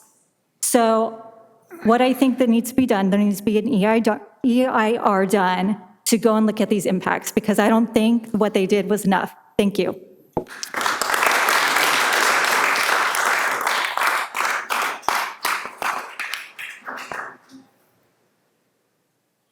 Mary Sue, does that conclude our speakers? I believe it does, unless we have any more that come forward. Okay. Would the applicant like to respond to any of the comments? And for the record, you have 8 minutes and 56 seconds left. Sir, would you, Commissioner Rosales? Go ahead and come up to the lectern. Yeah, come on up. This might be a co-answer by staff and by you. So we heard a few questions or comments about the environmental review on this project, traffic and noise and so forth. City planner or Shannon or the applicant, maybe I'll go staff first. Can you roll through as quickly as you can what was done in terms of environmental review and how that lines up with this project? Sure, thank you. Commissioner Rosales, Planning Commissioners. The project did do analysis for noise, air quality, greenhouse gases, the traffic study. Based on all of those analysis and technical reports, which were included as attachments to the staff report, there was no impact that was found to be significant. The site qualifies for an infill exemption. It's less than 5 acres. There was also a biological assessment done that indicated there's no sensitive habitat. And based on those technical reports, again, it met all the qualifiers for an infill exemption. Thank you. Yeah, and some of the things we heard were fire, traffic engineering, easing, and you just mentioned noise limit. So if you could maybe address some of those, David, and then we'll bring it back to the dais then. Go ahead, sir. Thank you, Chair Morrissey. I've been taking notes, so hopefully I can respond to all the concerns and comments that came up. First of all, with traffic, there was a study done by qualified traffic engineer, and the studies now address what's called VMT, or vehicle miles traveled, which is different than the way it used to be of level of service. So the state has come up with new guidelines for VMT, and in this case, it would be 1,000 trips or more would trigger more initial a more significant traffic study and traffic analysis. This is well below that. So we've been working closely with the city to follow guidelines such as VMT, hired consultants to justify that, so it did not trigger more further study. Granted, there will be some traffic increase, but I just wanted to kind of reiterate the slide I showed that, for example, the AM peak hours would be 25 trips, and I did reverse those. It's actually 19 trips leaving and 6 returning during that time. And that peak hour would be like 7 a.m. to 9 a.m. So that's an example of what type of traffic increase the traffic engineer anticipates. And also to reiterate that the applicant's working closely with city staff, the traffic staff, to pay for traffic calming and traffic control measures. There were some comments regarding Cassidy and Soto. They are looking into installing a stop sign. It has to meet certain safety criteria, but absolutely will continue to work with city staff to mitigate traffic to the extent possible. So many parking comments came up. I did want to comment on that. City staff confirmed that the city's code requires, not density bonus law, but city's code requires a 2-car garage. We're proposing 2-car garage for every unit, plus driveway spaces for 29 units and 18 guest parking spaces. The average is 4.17 spaces per unit. We believe that's adequate. We do not believe that that would result in a parking spillover. 4.17 spaces per unit, which doubles what the city's code requirement is. We did want to point out that there was quite a bit of discussion about the density and reference to the zoning, which requires 10,000 square foot lots. There are many, we kind of surveyed the area, we did some research, and not all the lots are 10,000 square feet in that area. Certainly there are larger, but there are some closer to more like 5,000 square feet. And the estimate based on our research is the houses or the properties on Kelly Street, about 60% of them are less than 10,000 square feet. Regarding there were some fire comments about fire hazards. The fire department does have very strict standards about fire access, so the private street will be a fire lane that has to be kept open, and that is HOA controlled. So fire engines will always have access throughout the development, and each unit will have fire sprinklers installed. So the fire department accepts what's being proposed and believes it's safe and it's not a fire hazard. And lastly, just kind of one last comment, just to reiterate, we've carefully worked with staff over a year now. The city and the state has very specific guidelines. We believe we've followed them to the T. We want to comply with state law. We want to comply with city's codes. We have. This city council recently adopted a housing element, and it was certified by the state, and I believe the required number of housing units to be constructed over 8 years is around 5,400. Is that correct, Shannon? It's around 5,000 housing element? I can confirm that. Just one second. Dave, that's accurate. It's about 5,300 units over the 9-year period. Thank you, Sergio. So about 5,300 units. So projects like this will add to the housing stock. Density is going to happen. We believe the density being proposed here, they are smaller lots, the setbacks are smaller, but that is really we believe for the new buyers and new owners to decide whether or not to live in those units. Those units are close together, but don't necessarily impact the neighbors by being close to neighbors. They're close to themselves. So the buyers have to decide that before buying there. So, the density bonus waivers, there are requests for those, but that is per state law. The state, we believe, intends for developers to build projects like this to add to the city's housing stock. And we are adding 6 affordable units, which is in line with the city's policies and the state law. So that kind of summarizes my comments, and unless you had any other questions, that concludes our Tom, presentation. did you have another question? Yeah, go ahead. Thanks, David. Thank you, David. Thank you. Well, before you step down, Louise, did you have a question for David? Yes, it could be for David. My question is I know that in their staff report, it talked a little about the HOA, and that I know that one of the neighbors brought up the idea that no one parks in their garage, they always store stuff. And I know that you had in your HOA rules that was going to be something you were going to enforce. That was one thing that I read. And then the other thing I thought of was like, okay, ADUs. Or is the HOA going to exclude the ability for any of the units there to turn their garage into a junior ADU, adding more traffic and more people? Is there going to be a restriction, or can we restrict ADUs in something like Baum, this? I can answer that question. It would be illegal for us to restrict ADUs, so there's no way we can restrict ADUs at this project. So then someone could buy this house and then change their garage into a junior ADU then, correct? They could do a conversion ADU as well. So there could be two two different things. ADUs at the site. And I know that's also state law. How come San Diego's like doing some finagling with the ADU thing? Can we just finagle that a little bit? I mean, if we could put that under the HOAs that they cannot do ADUs in Commissioner this Ballmer, neighborhood. the context of the city of San Diego is they had an opt-in. They have their own local provisions Okay. that go well beyond what the state All right. mandates. Way beyond. Okay. All right. Well, okay. I thought I just was going to ask that question because that's like another whole level. The other was traffic and safety and all of that. My question is, like, I know that you're talking about the stop sign on Soto. That sounds like that's kind of in the works, maybe with the city staff for sure. But then we also heard that there was some problems with the way the apex of that road is and Hunsacker and all that kind of area right in there. Is there anything there that can maybe added maybe onto your project as far as if it's a stop sign or if it's some kind of situation where people are going to be slowing down when they're coming out of that project, coming onto Kelly Street that could help with this?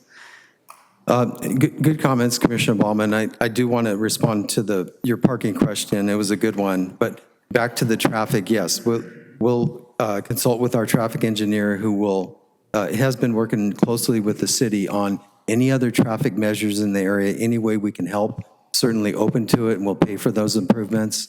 At a minimum, traffic controls such as, solar-powered, speeding signs, showing the speed, and the engineers know whether that's effective or not, but we're open to whatever mitigation would improve traffic in the area, slow people down, and so on. We'll continue to work with city staff on that. Your question regarding parking garages, that will be a homeowners association enforced. That will be in their CC&Rs, and city staff did include a condition of approval in your resolution. So that is actually a city requirement. Should you approve this, that is one of the conditions, and it will be HOA enforced. Park in garages.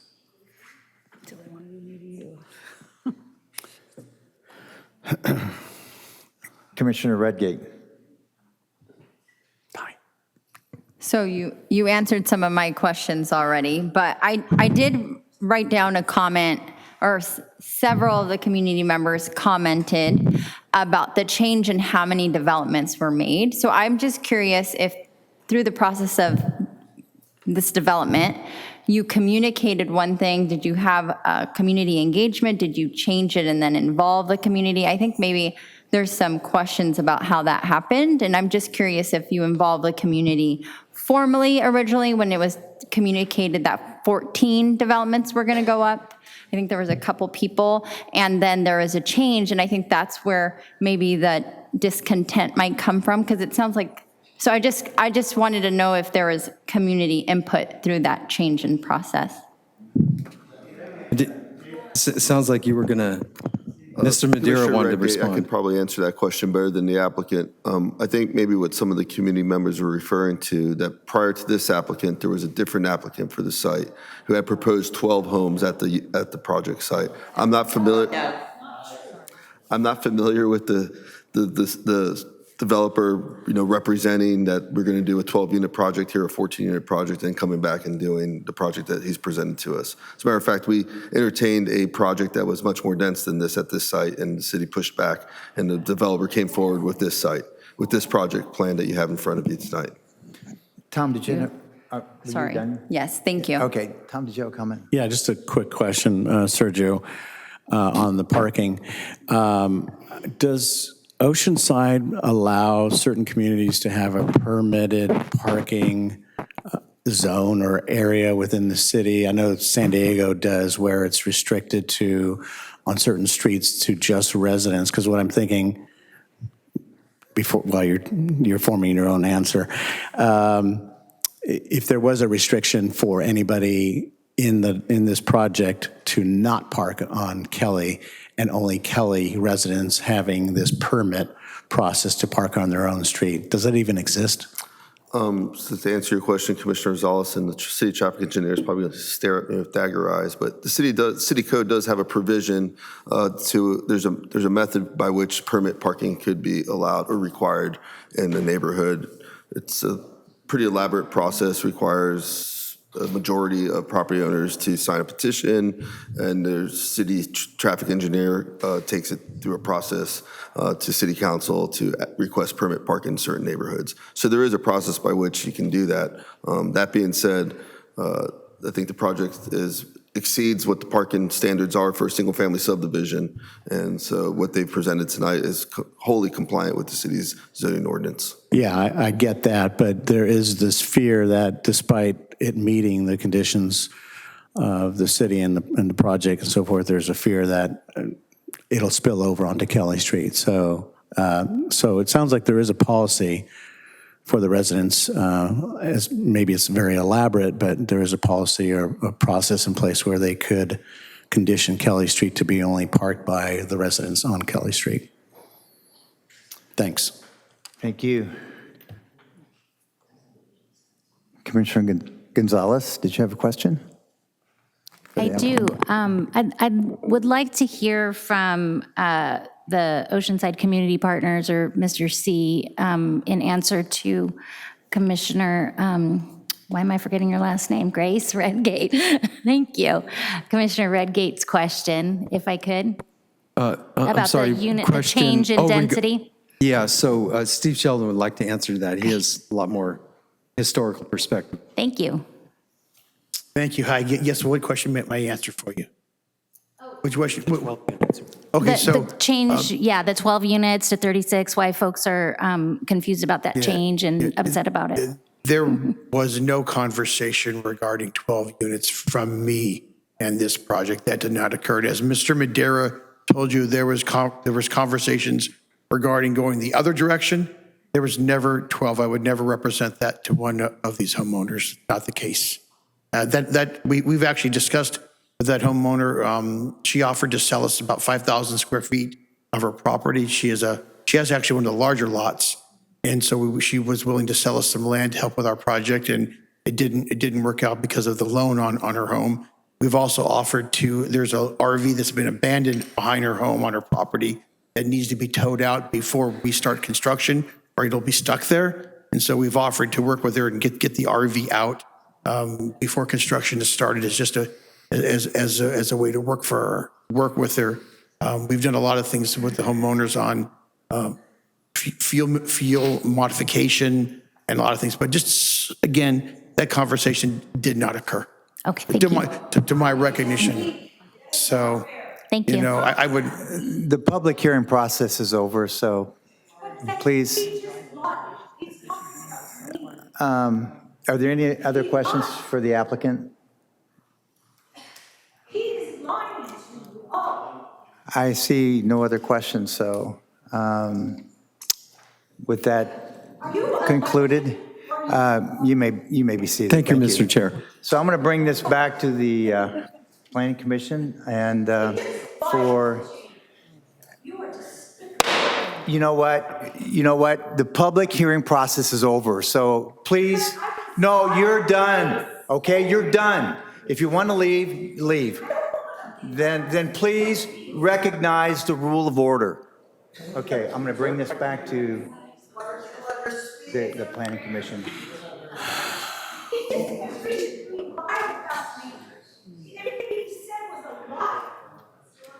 Do you want to do recess or something for that, or do you want to? We're going to take a 10-minute recess. That's a good idea.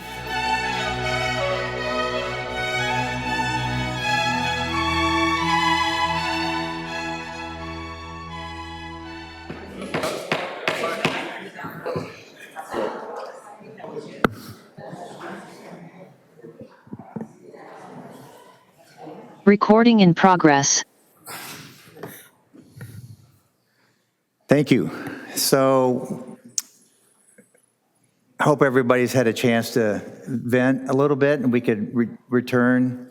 And there is a decorum that we're trying to keep, so I appreciate you abiding by that. And so at this point, the public hearing process is closed, and the applicant has utilized their time for rebuttal, and now it's time to bring the issue back to the commission. So, Tom, if I could interrupt, can we get somebody to stand up and close the back door? Thank you. Thanks.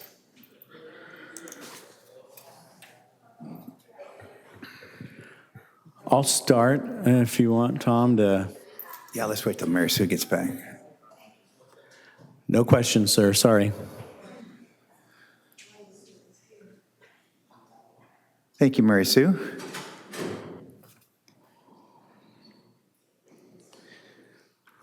Commissioner Rosales. like many times, well, several times now that I've been here over the past couple of years, we have another density project in front of this body that's not terribly popular with the community. This isn't the first time we've seen one in Fire Mountain, for that matter.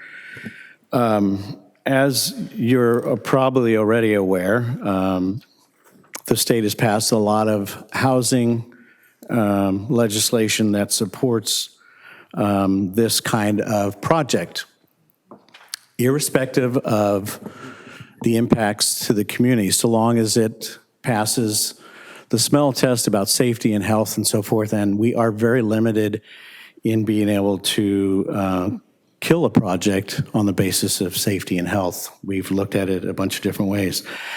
And this project, like all of the other similar projects that we've seen before this body, typically gets a letter like this from the state, a not very nice letter that reminds us we are obligated to pass a project like this forward, approve this project like this because it meets those density bonus regulations. So that's just my preface to a lot of good points that were made by the speakers tonight. All very good points, and we've heard a lot of these before. I too used to live in Fire Mountain. It's a great community. It has that rural feel. It is changing. I mean, there are a number of projects in the area that have already taken some of that away. Several speakers made some really good points, Mr. Chambers and Mr. Powers. Mr. Powers in particular said something that resonated with me. I've said this before in private meetings and maybe here as well, that there should be a right for a community to decide that it wants to stay the way it is. And Fire Mountain is an exact case or situation of that. People like it there. It has a certain character to it, and it should have the community should have the right to be able to say, no, we like it the way it is, with just a few projects here and there, but something like this doesn't quite fit. I'm completely on board with that, and thank you, Mr. Powers, for teeing that up. I think Mr. Chambers, maybe I got this wrong, but he called it incongruent with the neighborhood. That's another way, a good way of saying kind of the same thing. It doesn't fit. I'm pleased that the applicant at least is willing to work with the city and the community to look at some improvements for the traffic issue, calming, stop signs, whatever it might be. It's an olive leaf, even if it's a small one. That all being said, I don't think this project fits the community. I don't think it fits the parcel. But I'll go back to what I said earlier, that we're faced with these high-density projects brought upon by state legislation, and we're here tonight trying to wrestle with it as we have been in the past. So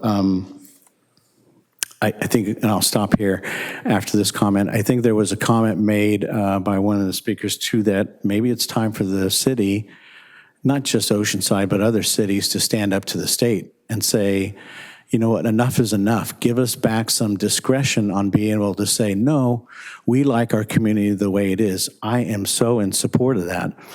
But it takes a lot of courage for a group, not just the City of Oceanside, not just Huntington Beach, where it's been contemplated, to stand up and say, we're going to get together and we're going to push back and we want something that's more reasonable for our communities.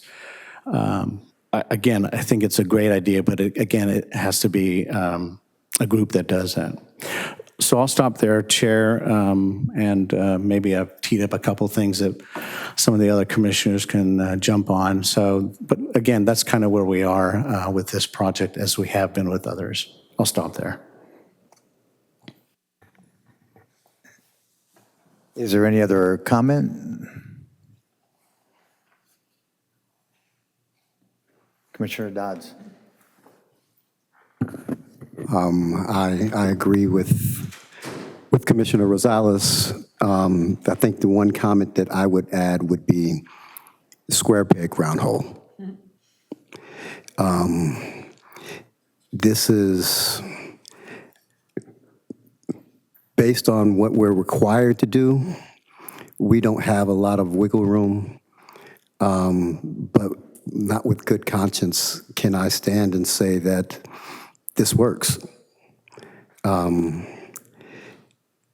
We have to do better. And I know we can't not say that we can't grow. There's definitely a housing issue. But we also need to have, if we're going to do this, the city needs to match what we're trying to build from an infrastructure standpoint. And Sergio, I understand exactly what you were saying. So, but I can't just rely on the city to catch up with a budget to make sure that we have sidewalks. I can't trust that. We have to make sure that we're aligned on both sides when we're actually going to make these builds. And this large amount of build that we're doing, it's, for me, I'm concerned about that safety, walking in roads, that I'm stuck there. I'm sorry, I'm just stuck.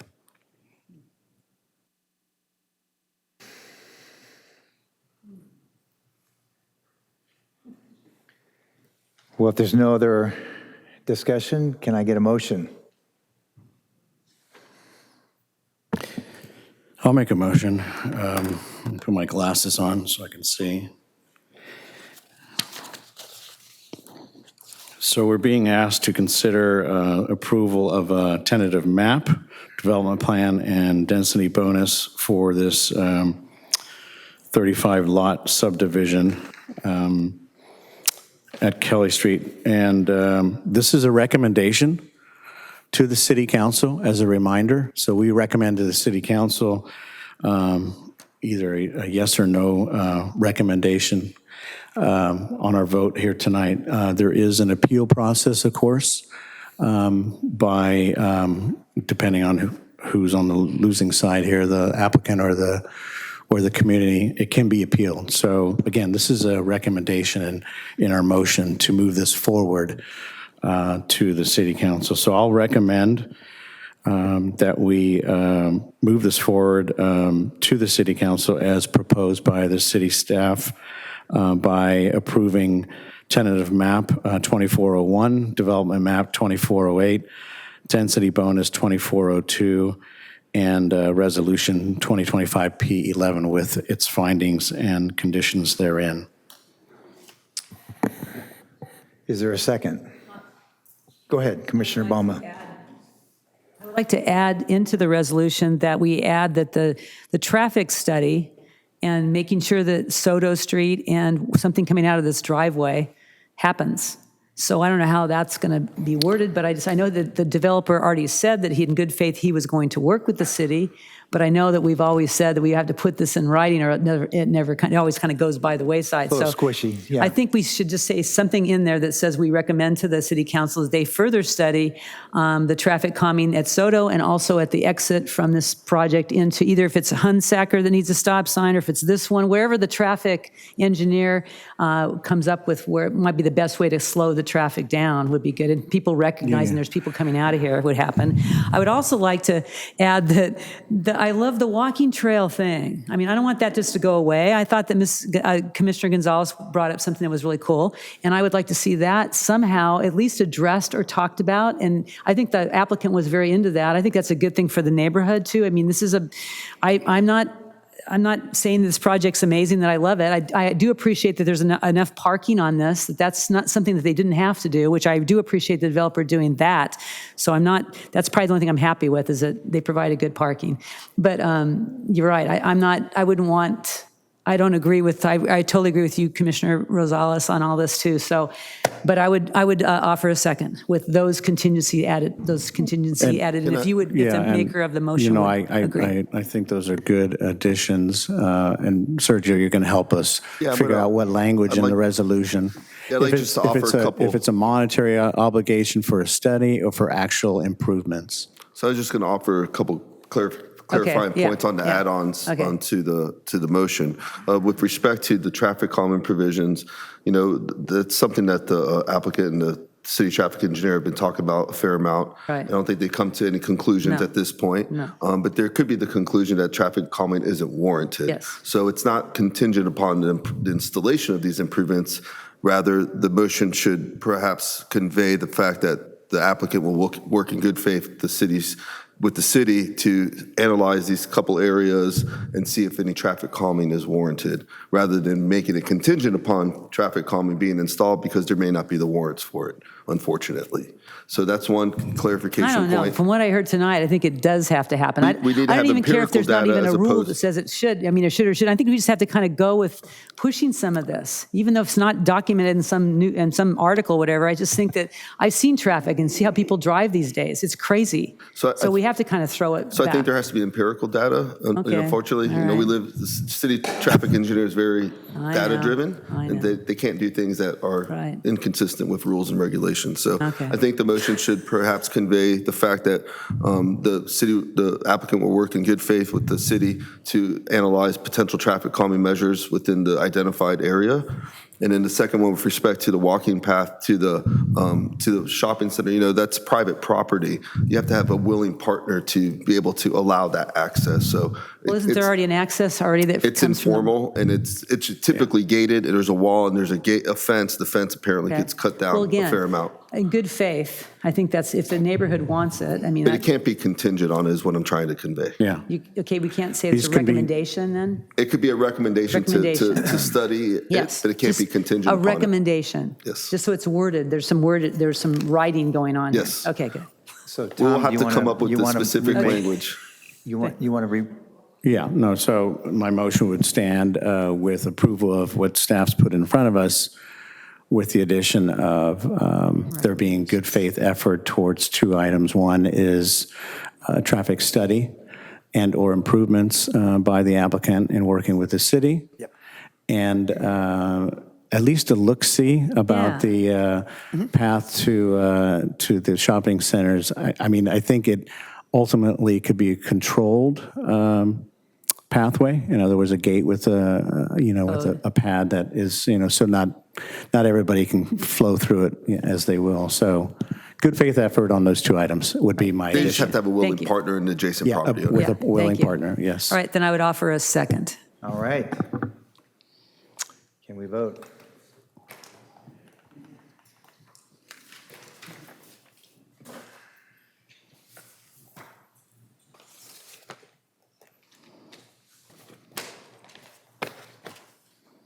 Let the record show that the motion passes 6-1 with Commissioner Dodds voting no.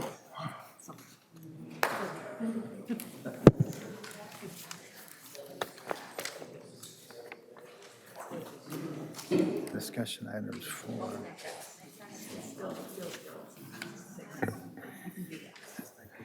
No, it's good. I would be there.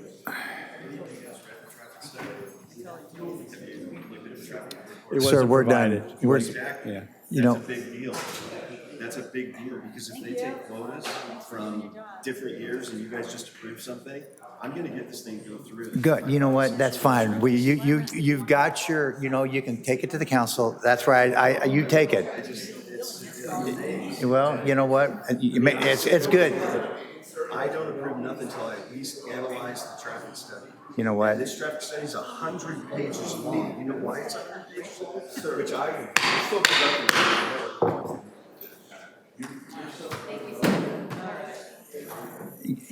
We've got more business to do tonight, so if you guys could.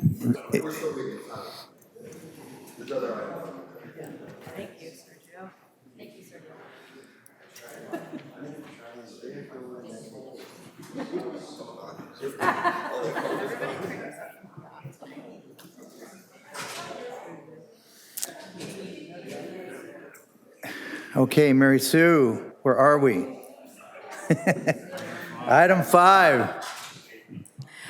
Okay. Chair Morrissey, we have no discussion items. speakers on item 5. CIP Budget General Plan, fiscal year 2025-26. Disclosures. Let's start on this end. Is it a disclosure item? Or we just, It's not a disclosure. it's not a disclosure item, Tom. Is that, do we have disclosures that we just read the material, or? This is just a discussion item. I'm It's not just a sure if discussion. disclosures Okay, are perfect. necessary. Sir, could you leave the dais? Thank you. Okay.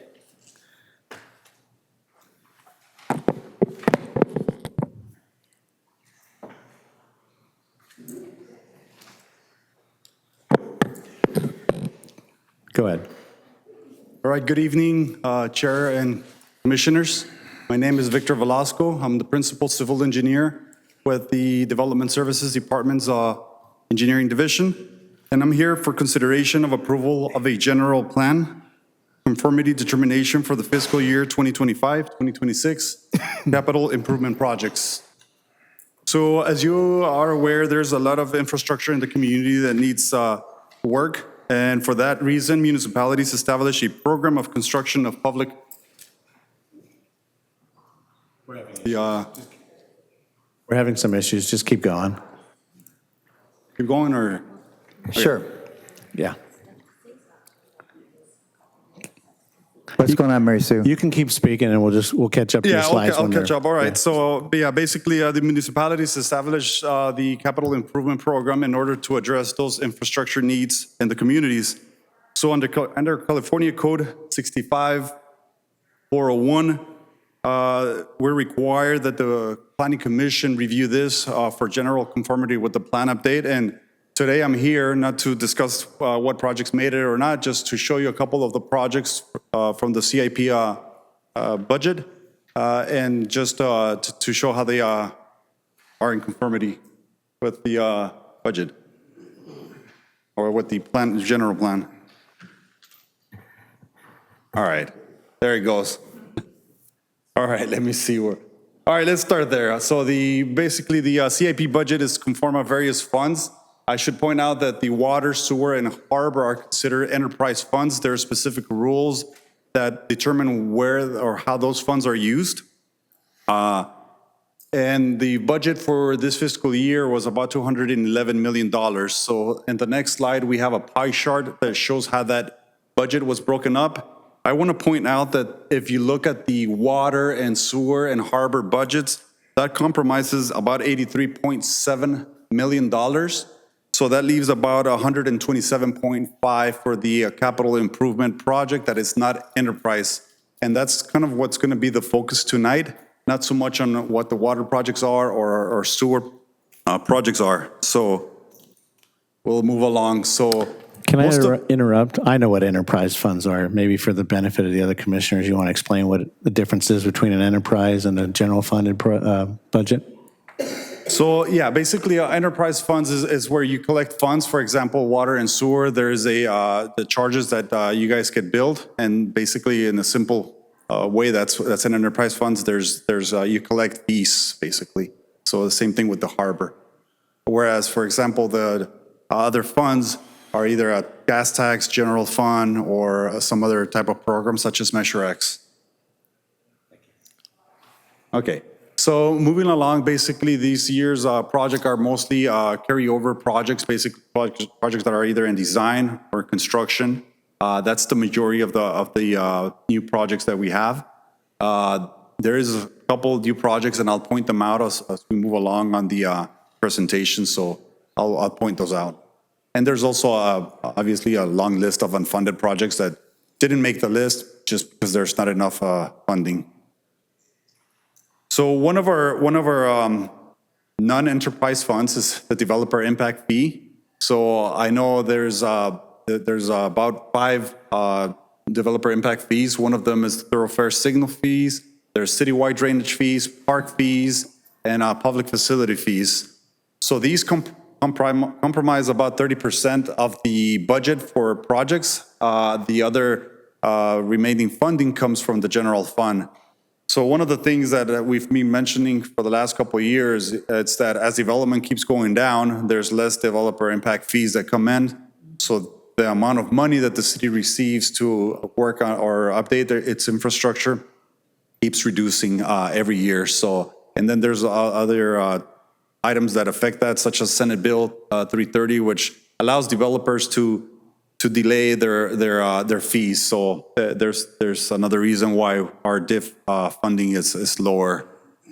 One of our one of our funds is Transnet, and I'll point out some of the projects as we move along. I'm not going to go into detail. There's about 140 accounts, so there's just a couple projects that are highlighted here. For example, one big one that everybody's familiar with is the Pierview Way Bridge replacement, and that I want to clarify that that is the concrete portion of the bridge, not the wood portion that got burned last year.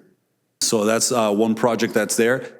Also on the screen, you'll see street slurry seal and overlay projects. I will get into a little bit more deeper conversation on that because it's a big topic, our pavement management program. But yeah, these are some of the projects that are funded through Transnet funds. So Coast Highway Corridor Design, it's another big project that it's ongoing, and we're approaching about 90% of the design. So one of our other funds is the gas SB1 fund. So some of the key projects there, or one of the ways this fund is used is, for example, storm drain upgrades. We need to make sure that our storm drain infrastructure is kept up to date. For example, there's a lot of corrugated metal pipes in the city that were installed back in the 70s.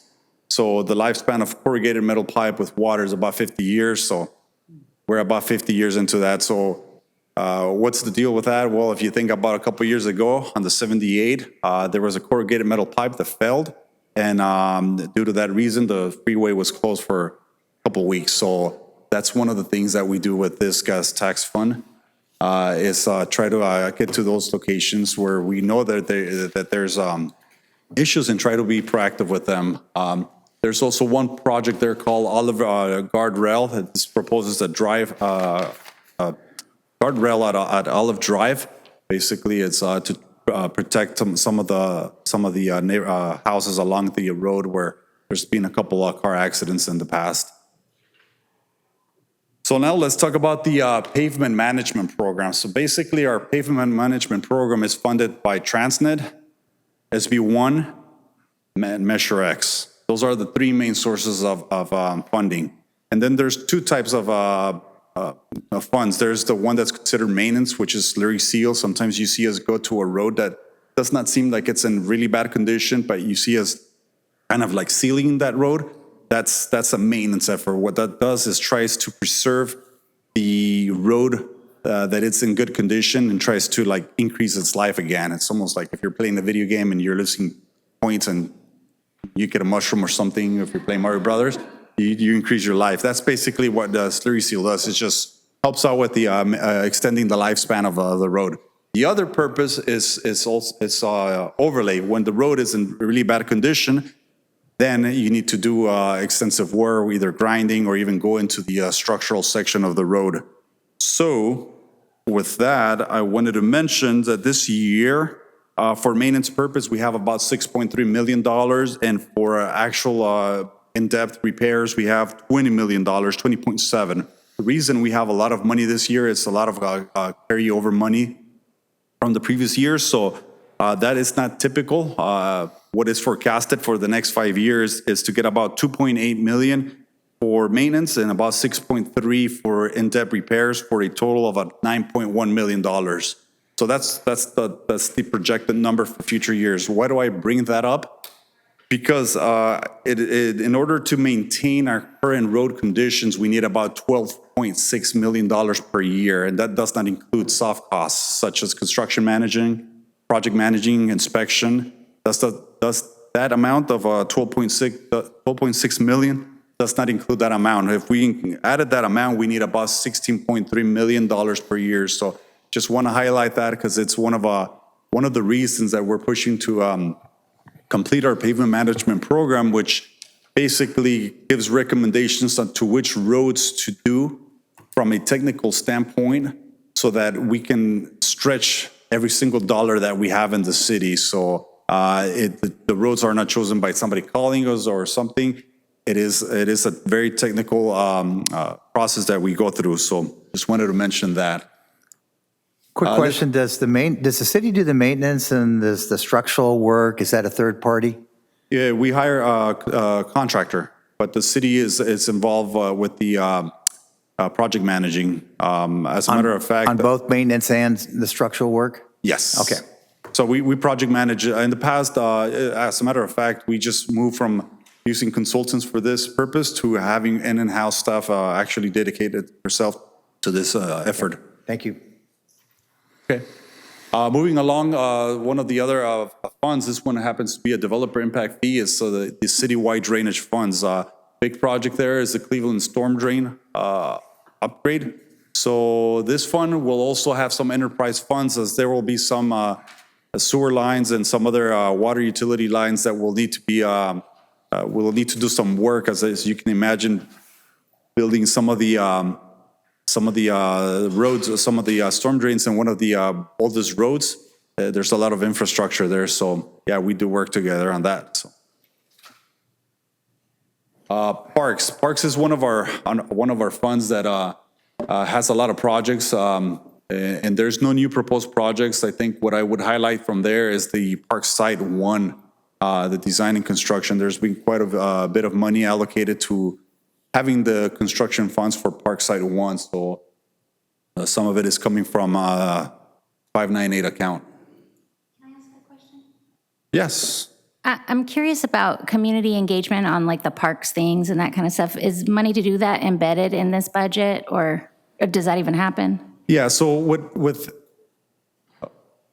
okay, I'll let Sergio, and then I'll add if I have more. I was just going to mention, Commissioner Gonzalez, Park Site 1 has had extensive community engagement to come up with the design that's being finalized right now. So there's been extensive community engagement on that project. But the budget numbers that we're seeing here has that work like in it. It's not just the capital outlay, or is it? That's what my question is. So for every project that we have, for example, obviously if we're repairing a storm drain, we're not going to go and ask people, do you want a black storm drain, you want it pink, or what color you want it? But for funds such as like Parkside 1, Buccaneer Park, when we did the, for example, sometimes it's not a community, just community engagements. For example, we did the library courtyard.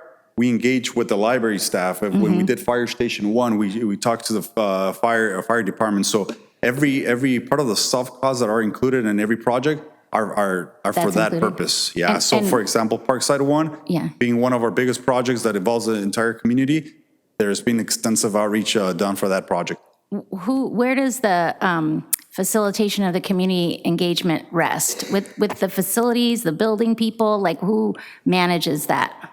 Can you repeat your question? Yeah. The facilitation of that community engagement, right? Oh, the community outreach is done by the project manager. Oh, okay. So whoever's a project manager in coordination with the consultant handles that outreach effort. Okay, cool. Thanks. Yeah. All right. So this is once the harbor funds, that's the enterprise funds. I just put it there because one of the things that's going on through the city is the NG project, which is part of this funding right here. It has about $2.5 million. And then there's a couple dock replacements going along. So as part of our municipal buildings and community facilities, some of the projects, or one of the projects that we just completed, and I actually just mentioned it, is the library courtyard. If you guys visited the library courtyard, that's one of the projects that was done or funded by this account. There's a couple other projects in there. I'll mention the Junior Lifeguard Headquarters and Harbor Response Office. It's another one that is in the budget. But each one of these projects follows CEQA, follows Coastal Commission, ensures that there's adequate BMPs, adequate noise studies. So. And that's kind of the purpose where I'm bringing this here. It's basically these projects are in conformity with the general plan, and I'll keep going with the presentation. Some of the miscellaneous city capital projects are shown up there in the list. I'll touch on 3 projects. One of them is the Fireside. The reason I'm bringing these ones up is because these are new projects. So Fireside Park facility study was added. There's about $200,000 allocated for this effort. There's also another park that was added to this funding, and it's the Sepulveda Park. So $125,000 was added for also feasibility studies, see what improvements can be done. Can we add restrooms? For example, Fireside Park does not have any restrooms, so that's part of the reason that was added. And then there's also the John Landis Lighting Park, and $400,000 were allocated for this to illuminate the park. For example, the John Landis Park, as we install lights, we have to determine what kind of lighting we're going to do. Is we need shields, what kind of things we do. So we followed the general plan and the CEQAs just like any other developer would have to do for the city. The city also tries to get grants as much as possible. And some of these projects that have grants are shown up in the screen. One of the big projects right now that it's under construction is the Crown Heights Resource Center building. So we are under construction right now in that project. And for example, with that project, it's a historic project, so we have to follow those rules. We went to OPAC, Oceanside Historical Planning Commission, I think that's what it's called, or something like that. But yeah, that we follow the rules with each and every one of our projects. The other one of our other funds is a thoroughfare and signals. For this project, we have again College Boulevard a widening project. It's one of the projects that is funded by that account. So that proposes widening College Boulevard between Olive Drive, not Olive Drive, Old Grove Road and Waring Drive. So it's one of our projects in this funding. One of our other funds that you guys are familiar with, because it was just in the ballot last year, is Measure X, is the half-cent sales tax with various projects on this list. One of the projects it's there that you've seen it is El Corazon Park Site 1. So basically we've allocated all the funding for El Corazon Park Site 1 Park. There's also money in there for the pier project, as it's one of our biggest projects. There is a lot of projects in the unfunded list. There's a lot of requests, either from staff, from council, from the community. So on the staff report that was presented, or one of the attachments, you can find a full list of all these projects that are there. But basically, I'm here today recommending that the Planning Commission approve the conformity determination with the general plan. And Planning Commission action should be that move to determine that the proposed capital improvement program for fiscal year 2025 and 2026 for the City of Oceanside is in conformance with the general plan and adopting Commission Resolution number 2025-P14 as attached. I'm available to answer any questions. Commissioner Rosales, did you have a question? Not really. I was going to just make a motion of approval. Okay, go ahead. I am making a motion to approve. Yeah, how about a second? I'll do it formally, to adopt Resolution 2025-P14. I second. All right, let's vote, please.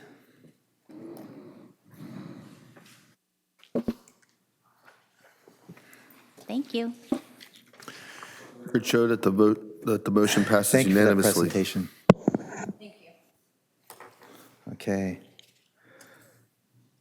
Adoption of Planning Commission 25-26 and 26-27 work plan. So, Sergio, it is your floor. Thank you, Chair Morrissey and members of the Planning Commission. This item is fairly straightforward. We have to bring a work plan to you every 2 years as required by City Council policy. This year's work plan the next 2 years' work plan includes a list of holdover projects that staff's been working on, but we haven't completed them yet, and so we'll be bringing those items to you over the next year or so. And we provided a copy of the work plan for your benefit and review and consideration. I will note that we are striking out a sentence under Section 3 of the work plan called structure. It refers to a body that doesn't exist anymore, and that the Planning Commission should have representation on that body. Other than that, the highlights of the work plan include finally bringing the general plan update to this body for consideration and recommendation to the City Council. I should note that item number 12A should have included the climate action plan as well. So we adopted our first climate action plan in 2019, and we're bringing forward a revised climate action plan by the end of the year. Another item that you'll likely see fairly soon is the Guahomie Crest project. It's a subdivision out in near Guahomie Park. We also will be bringing forward the Oceanside Transit Center in relatively short order. Those have been in the process for some time, and they're nearing the end of their internal review, and we'll be ready to bring them forward to the decision-making bodies. So that really concludes a brief presentation to go over some of the highlights of the proposed fiscal year 25, 26, 26, 27 work plan. I'm available for any questions or comments that the commission may have. Commissioner Rosales. Sorry, I'm speaking a lot tonight. Bear with me. Yeah, thanks, Sergio, for this. The work plan, attachment 6.02, or attachment 2, I guess. It's pretty generic. It's kind of what we do. I think it was a few meetings ago where I was very boisterous in my comments about our need to meet with the city council, and wouldn't you know it, we all had an email put on in front of our spot here where we sit from Diane Nygaard, suggesting that we include in our work plan workshops with the city council. Thank you, Diane. I don't always agree with what she has to say, but I do agree with that. Excellent recommendation. So how do we add something that seems like you shouldn't need to add it? It's a very, it seems like a logical kind of piece of what we do, and that is to sit down with the city council at some frequency to, talk about common issues, see that we're on the same page. Yes, but it doesn't really happen. So I want to include that in the specific goals and tasks, if possible, for this iteration of the work plan, if my fellow commissioners are good with that. Bylaws be what they are. If we don't include it in our work plan, it won't get done. Certainly. So this is Commissioner Rosales and Planning Commissioners. This is a recommendation to the council. You're welcome to add items as recommended items from the Planning Commission to it. We did have a conversation. I had a conversation earlier about the provisions within the bylaws and how they call for a yearly report by the chair of this body to the Planning Commission. I can honestly say in my 10 years here, that's never occurred. So I don't think it's occurred since maybe 1999 is what I was able to kind of determine today. I'm not sure if that's 100% accurate, but that's what I was the last one I was able to find. So certainly it's that, I would offer that meeting with the Planning Commission is at the pleasure of the City Council. So if that's something that they don't want to do, we can't force them to do it, but certainly you can continue to make the plea and the request to meet with them and discuss with them the work that you do Well, here. they were the ones that made the request a couple of months ago, so I think it's only... And I appreciate that. Yeah. I won't make a plea. I won't do that. I will make, I won't get off the soapbox because it's something that I think really has to happen. Sure. So I will continue to trumpet the need to get with City Council. And granted, like you said, they don't have to take us up on it, but they're going to hear at least from me continuously. I would offer Commissioner Rosales, if there's any specific items that you would want to focus on, I would include that in your add-on. If there's something like you want to talk about the Planning Commission's function, or you want to talk about the general plan, or you want to talk about state density bonus law. That's a good point. Yeah, the work plan's pretty generic, but if you'd like us, because we can agendize something for this body to discuss at a meeting. This is an opportunity tonight. So we could agendize with all input from everybody here what we would like to sit down and talk to the council about. And maybe everybody has like one idea, because we can't wait with them, for 4 hours, but maybe there's some repeat ideas. Density bonus is one, and where we're going with that, the general plan. So we could offer 2 or 3 items. So maybe we agendize that discussion point for this body at our next meeting to figure out what is it we want to talk to council about. You want to add those items now, though? We could add it now. We could go around and find out what are the hot buttons. We could do that tonight. We could bring it back at the next meeting. It's at the pleasure of the Planning Commission. I'll defer to the chairman. How does everybody feel? You guys want to spend another half hour tonight doing that? Or this has been kind of a long meeting, so really, whether we do it tonight or next meeting, it doesn't really make any difference. So Can we just email maybe like our ideas to Sergio? Yeah. And then he can maybe present those the next time, so we have some kind of a start rather than just start fresh again? I mean, we all have ideas of what we want. Yeah, to maybe because talk there's going to be one or two things that are going to come up, but, Right. again and again, and, yeah, so why don't we do that? So I would recommend perhaps that the planning commissioners individually email me what their thoughts would be. We could kind of articulate those in a report format and come back to this body and discuss it openly. And perhaps the body can make a formal recommendation on what they would like for this kind of workshop or workshops with the city council to entail. That works for me. Yeah, June 9th is our next meeting. That's when we could discuss it, maybe. One thing, did how you does guys, that affect now? were you ever in a workshop? I was in a workshop. Were you in the workshop? Remember you said you went back how many years to find the workshop? And Yeah. I was in that workshop. 2008, I've been in here. Whatever it was. One But I just remember workshop. that workshop was like so formal. I mean, like, here we are talking, right? And we're kind of discussing things. It's kind of really good. It's progressive. The other one was just kind of like, it was too much just detox. And it was just like, nothing ever got done. I just thought the whole thing was kind of like, I don't know. It didn't really work for me. The one workshop that I went to, and it was a zillion years ago, I don't recall there being an agenda other than maybe something really vague. And I think the idea here would be to have, again, something that we could get through, 2 or 3, with some foundation behind it so that we can have a robust conversation. Yeah. How we go about it process-wise, I'm sorry, Commissioner Anthony had a question related to the process-wise. Yeah. How do we do this tonight versus the email thing? Right, that's what I was asking. Yeah. How do we? I knew what you were thinking. Right. Commissioner Gonzalez, did you have a question or a comment? I do.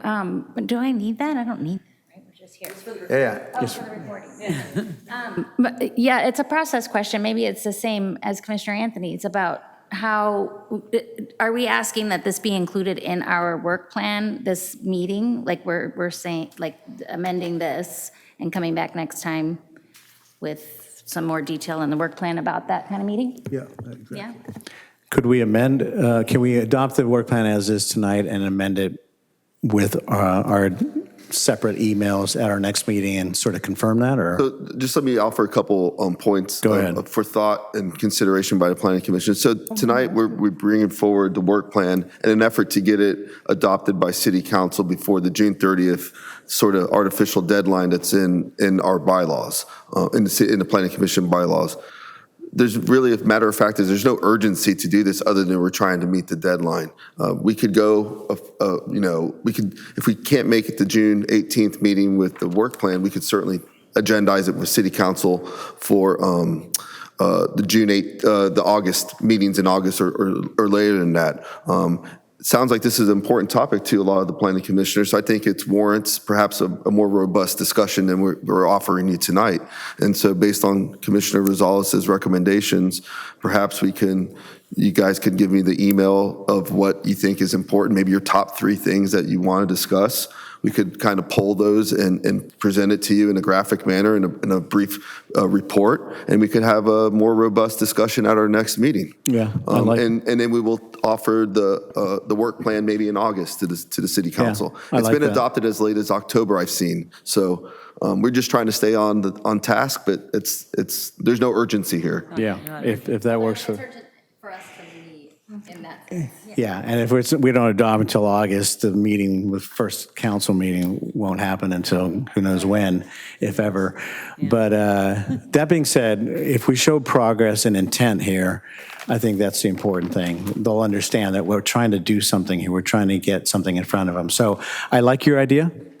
And so if you want to... How do we memorialize that? Yeah, so I think if we send our emails to you saying, here's what I'd like to talk, you kind of... Give it a timeline. For our next meeting. Okay. Before our next meeting, so that you'll sort of gather those and we'll have a more robust conversation at our next planning commission meeting about those items you send in to Sergio. So I think maybe the recommendation tonight would be continue this item until the next regular scheduled meeting. And you've already articulated for the record what it is the intent is for continuing the item. So we'll continue the item to the next meeting. We'll take some input from each individual planning commissioners, kind of put those together and bring it back and have a more detailed discussion. I love it. Thank you. I would just make one simple request that Plan on taking a couple other days off in the near future. So if we get those requests from the planning commissioners, maybe by a week from today, that would work with my schedule. Okay. Greatly. Chairman, can you make sure that happens? Yes, I'll be calling you all up. Haranguing you, okay. Thank you, Sergio. I think our motion is understood, or do you need us to be formal about it? I would maybe just confirm with the city attorney. Do we need a motion to continue, Barbara, or should we? On the work plan? It wouldn't hurt to just go ahead and make that motion, just as Sergio articulated it. I'll make a motion that we continue this item, subject to some additional input by each commissioner, and we'll have a more robust conversation at our next planning commission meeting. But that we'll have our comments in a But week we from will today. be very good about getting our comments into Sergio well before that. Well before that. Thank you. Do I have a second? I'll second. All right. Please vote. Let the record show that the motion passes unanimously. Okay, I think we have no miscellaneous actions, so I think we're down to city planners, commissioners' reports. So I'll go first. And the chamber, Jamie Timberlake had a really nice presentation to the chamber regarding sand replacement. And it's, so she's really doing a great job, and we hopefully will get some sand back on our beaches. So that's my report. Commissioner Gonzalez. I don't have a report. Well, I do this every time. I don't have a report other than the work that we just did on the work plan, or that conversation, was what I was excited about, you know, All right, then. using that more effectively. All right. Commissioner Rosales. Nothing other than maybe you and I can have a side conversation about that development on Rancho de Oro. I know you were looking into it. We don't have to tee it up here, so we'll have a separate conversation about following up on like what's going on with that I think there thing. may be some action on that. Okay, I've heard through the grapevine. Anyway, That's all I have. Commissioner Balma. I went to the tourism summit that we just had for a kickoff. It was really good. And one thing that I wanted to share with you guys is the girl that was the keynote speaker, who's a marathon gold medal winner, Olympics. She shared with us something that I thought I'd share with you guys. It's kind of something that she does herself personally, that before she goes to bed at night or before she ends her day, she writes down 3 things that she's grateful for. And they have to be different. They can't be the same things. Like I always say, oh, I'm grateful for my husband, my life. You always say the same things. So you write 3 things down that aren't the same things, and it's like it helps your mind, it helps your body, it helps your life. So I just would share that with you guys, that if you want to try that, I've started it. So. And I was there, and I've shared that at one of our managers' meetings, and I've been doing it. So, There you go. yeah. Okay. You know what? We live in the best country in the world. We live in the best city. I think we live in the best state. I wish things were a little bit different, of course, and we live in the best city. So I'm grateful for all that, and I'm grateful for all of you. Oh, Yeah. Oh, stop there it. we go. Okay. Okay. So with all that, Commissioner Dodds. How do you follow? Nothing to report. Vice Chair Anthony. I do have a question about a project, and I'm not sure where that comes from. On College Avenue, they have that bridge project that they're having there. What's going on with that? I mean, it's just been sitting there. Yeah, they're widening it or something, right? Yes, Vice Chair Anthony. So that College Bridge widening that you're seeing is associated with the North River Farms project. That was a requirement of that project to widen that bridge. And so that's a wholly developer-funded bridge expansion. Ah, okay. Thank you. And I appreciate you. I think are you grateful? Commissioner Redgate. Nothing to report. City Planner. try to be brief. So we had no regular items scheduled for June 9th, but it'll be a continuation of the discussion of the Planning Commission work plan. We actually don't have any items scheduled through June at this moment. There still is a possibility that something might come at the second meeting of June, but we're still waiting to determine if the project gets deemed complete or not. In July, we don't have the dates determined yet, but this body's likely to see the Guahomie Crest project and the Oceanside Transit Center redevelopment project. So those are two big, let me rephrase that. Guahomie Crest will be a controversial project similar to tonight's, but the Oceanside Transit Center is a very significant project, and it really will transform the downtown and that whole area of the downtown. So that's kind of what we have through July. Moving on to City Council, this Wednesday, there's going to be 2 appeals considered by the City Council. One is a continuance of the 503 Vista Bella project that this body approved back in January. What day is that? I'm sorry, this body approved back in October. It was considered by the City Council in January on an appeal. It's a continuation of an appeal. That is Wednesday, May 21st. And then the other project that they're going to be considering appeal of is of the Eddie Jones Warehouse project that this body approved unanimously back in February. On June 4th, we'll be taking the updates to Article 46, the appeal article of the zoning ordinance to City Council for consideration. And on June 18th, we have 3 projects scheduled. The item you considered tonight, the Vista Lagoon project. 401 Mission Avenue, which is a downtown redevelopment project. It's where the Regal Cinema site is. That project's moving forward to City Council. And finally, the whole storefront cannabis legislative updates are going to City Council, as well as the evaluation criteria and the proposed fees. And then finally, we have scheduled out already to the August 6th meeting, the 801 Mission Avenue project, which is also a downtown project that hadn't been considered by this body, but still a significant development project. It's mixed use, consists of 230 residential units and approximately 5,000 square feet of commercial space, ground floor commercial space at 801 Mission Avenue. That concludes my report to the Planning Commission. Yeah, I had a question too. Go ahead. Tonight, I heard from the girl that was really passionate about the park, Olive Park project I guess the appeal was denied by City Council. So that project's moving forward, right? The project's 100% affordable. So just I could share with the Planning Commission a significant note. That project was going to be considered a mixed income project with 80% of the units reserved for low income households and 20% of the units reserved for moderate income households. At the City Council, the developer agreed to make it 100% affordable to low income households. So it's really puts a big dent in our RENA obligation numbers for that income category. I know that was a huge thing for the neighborhood, but what a great project for just humanity, for what we need. And so, I mean, it was just a perfect location.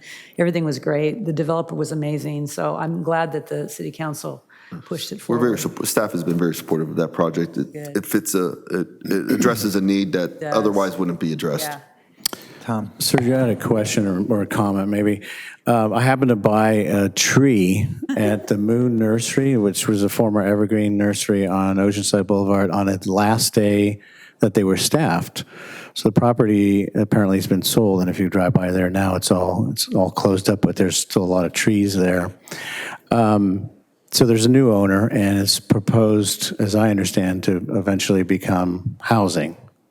It fits all the things. It's along the railroad track anyway. So it could be a long time before that happens. So I don't know if there's a question in this, but I would imagine it's a very large site. That site could easily become a problem area for transients and homelessness and so forth. There's stuff on either side of that. So how would the city, or would that be on the new owner, to make sure that over the next 4 years before anything actually really happens, that that site doesn't become what I envisioned when I drove in there? I thought, ooh, this is going to be a problem area. Sure, certainly, Commissioner Gonzalez. So that you're right.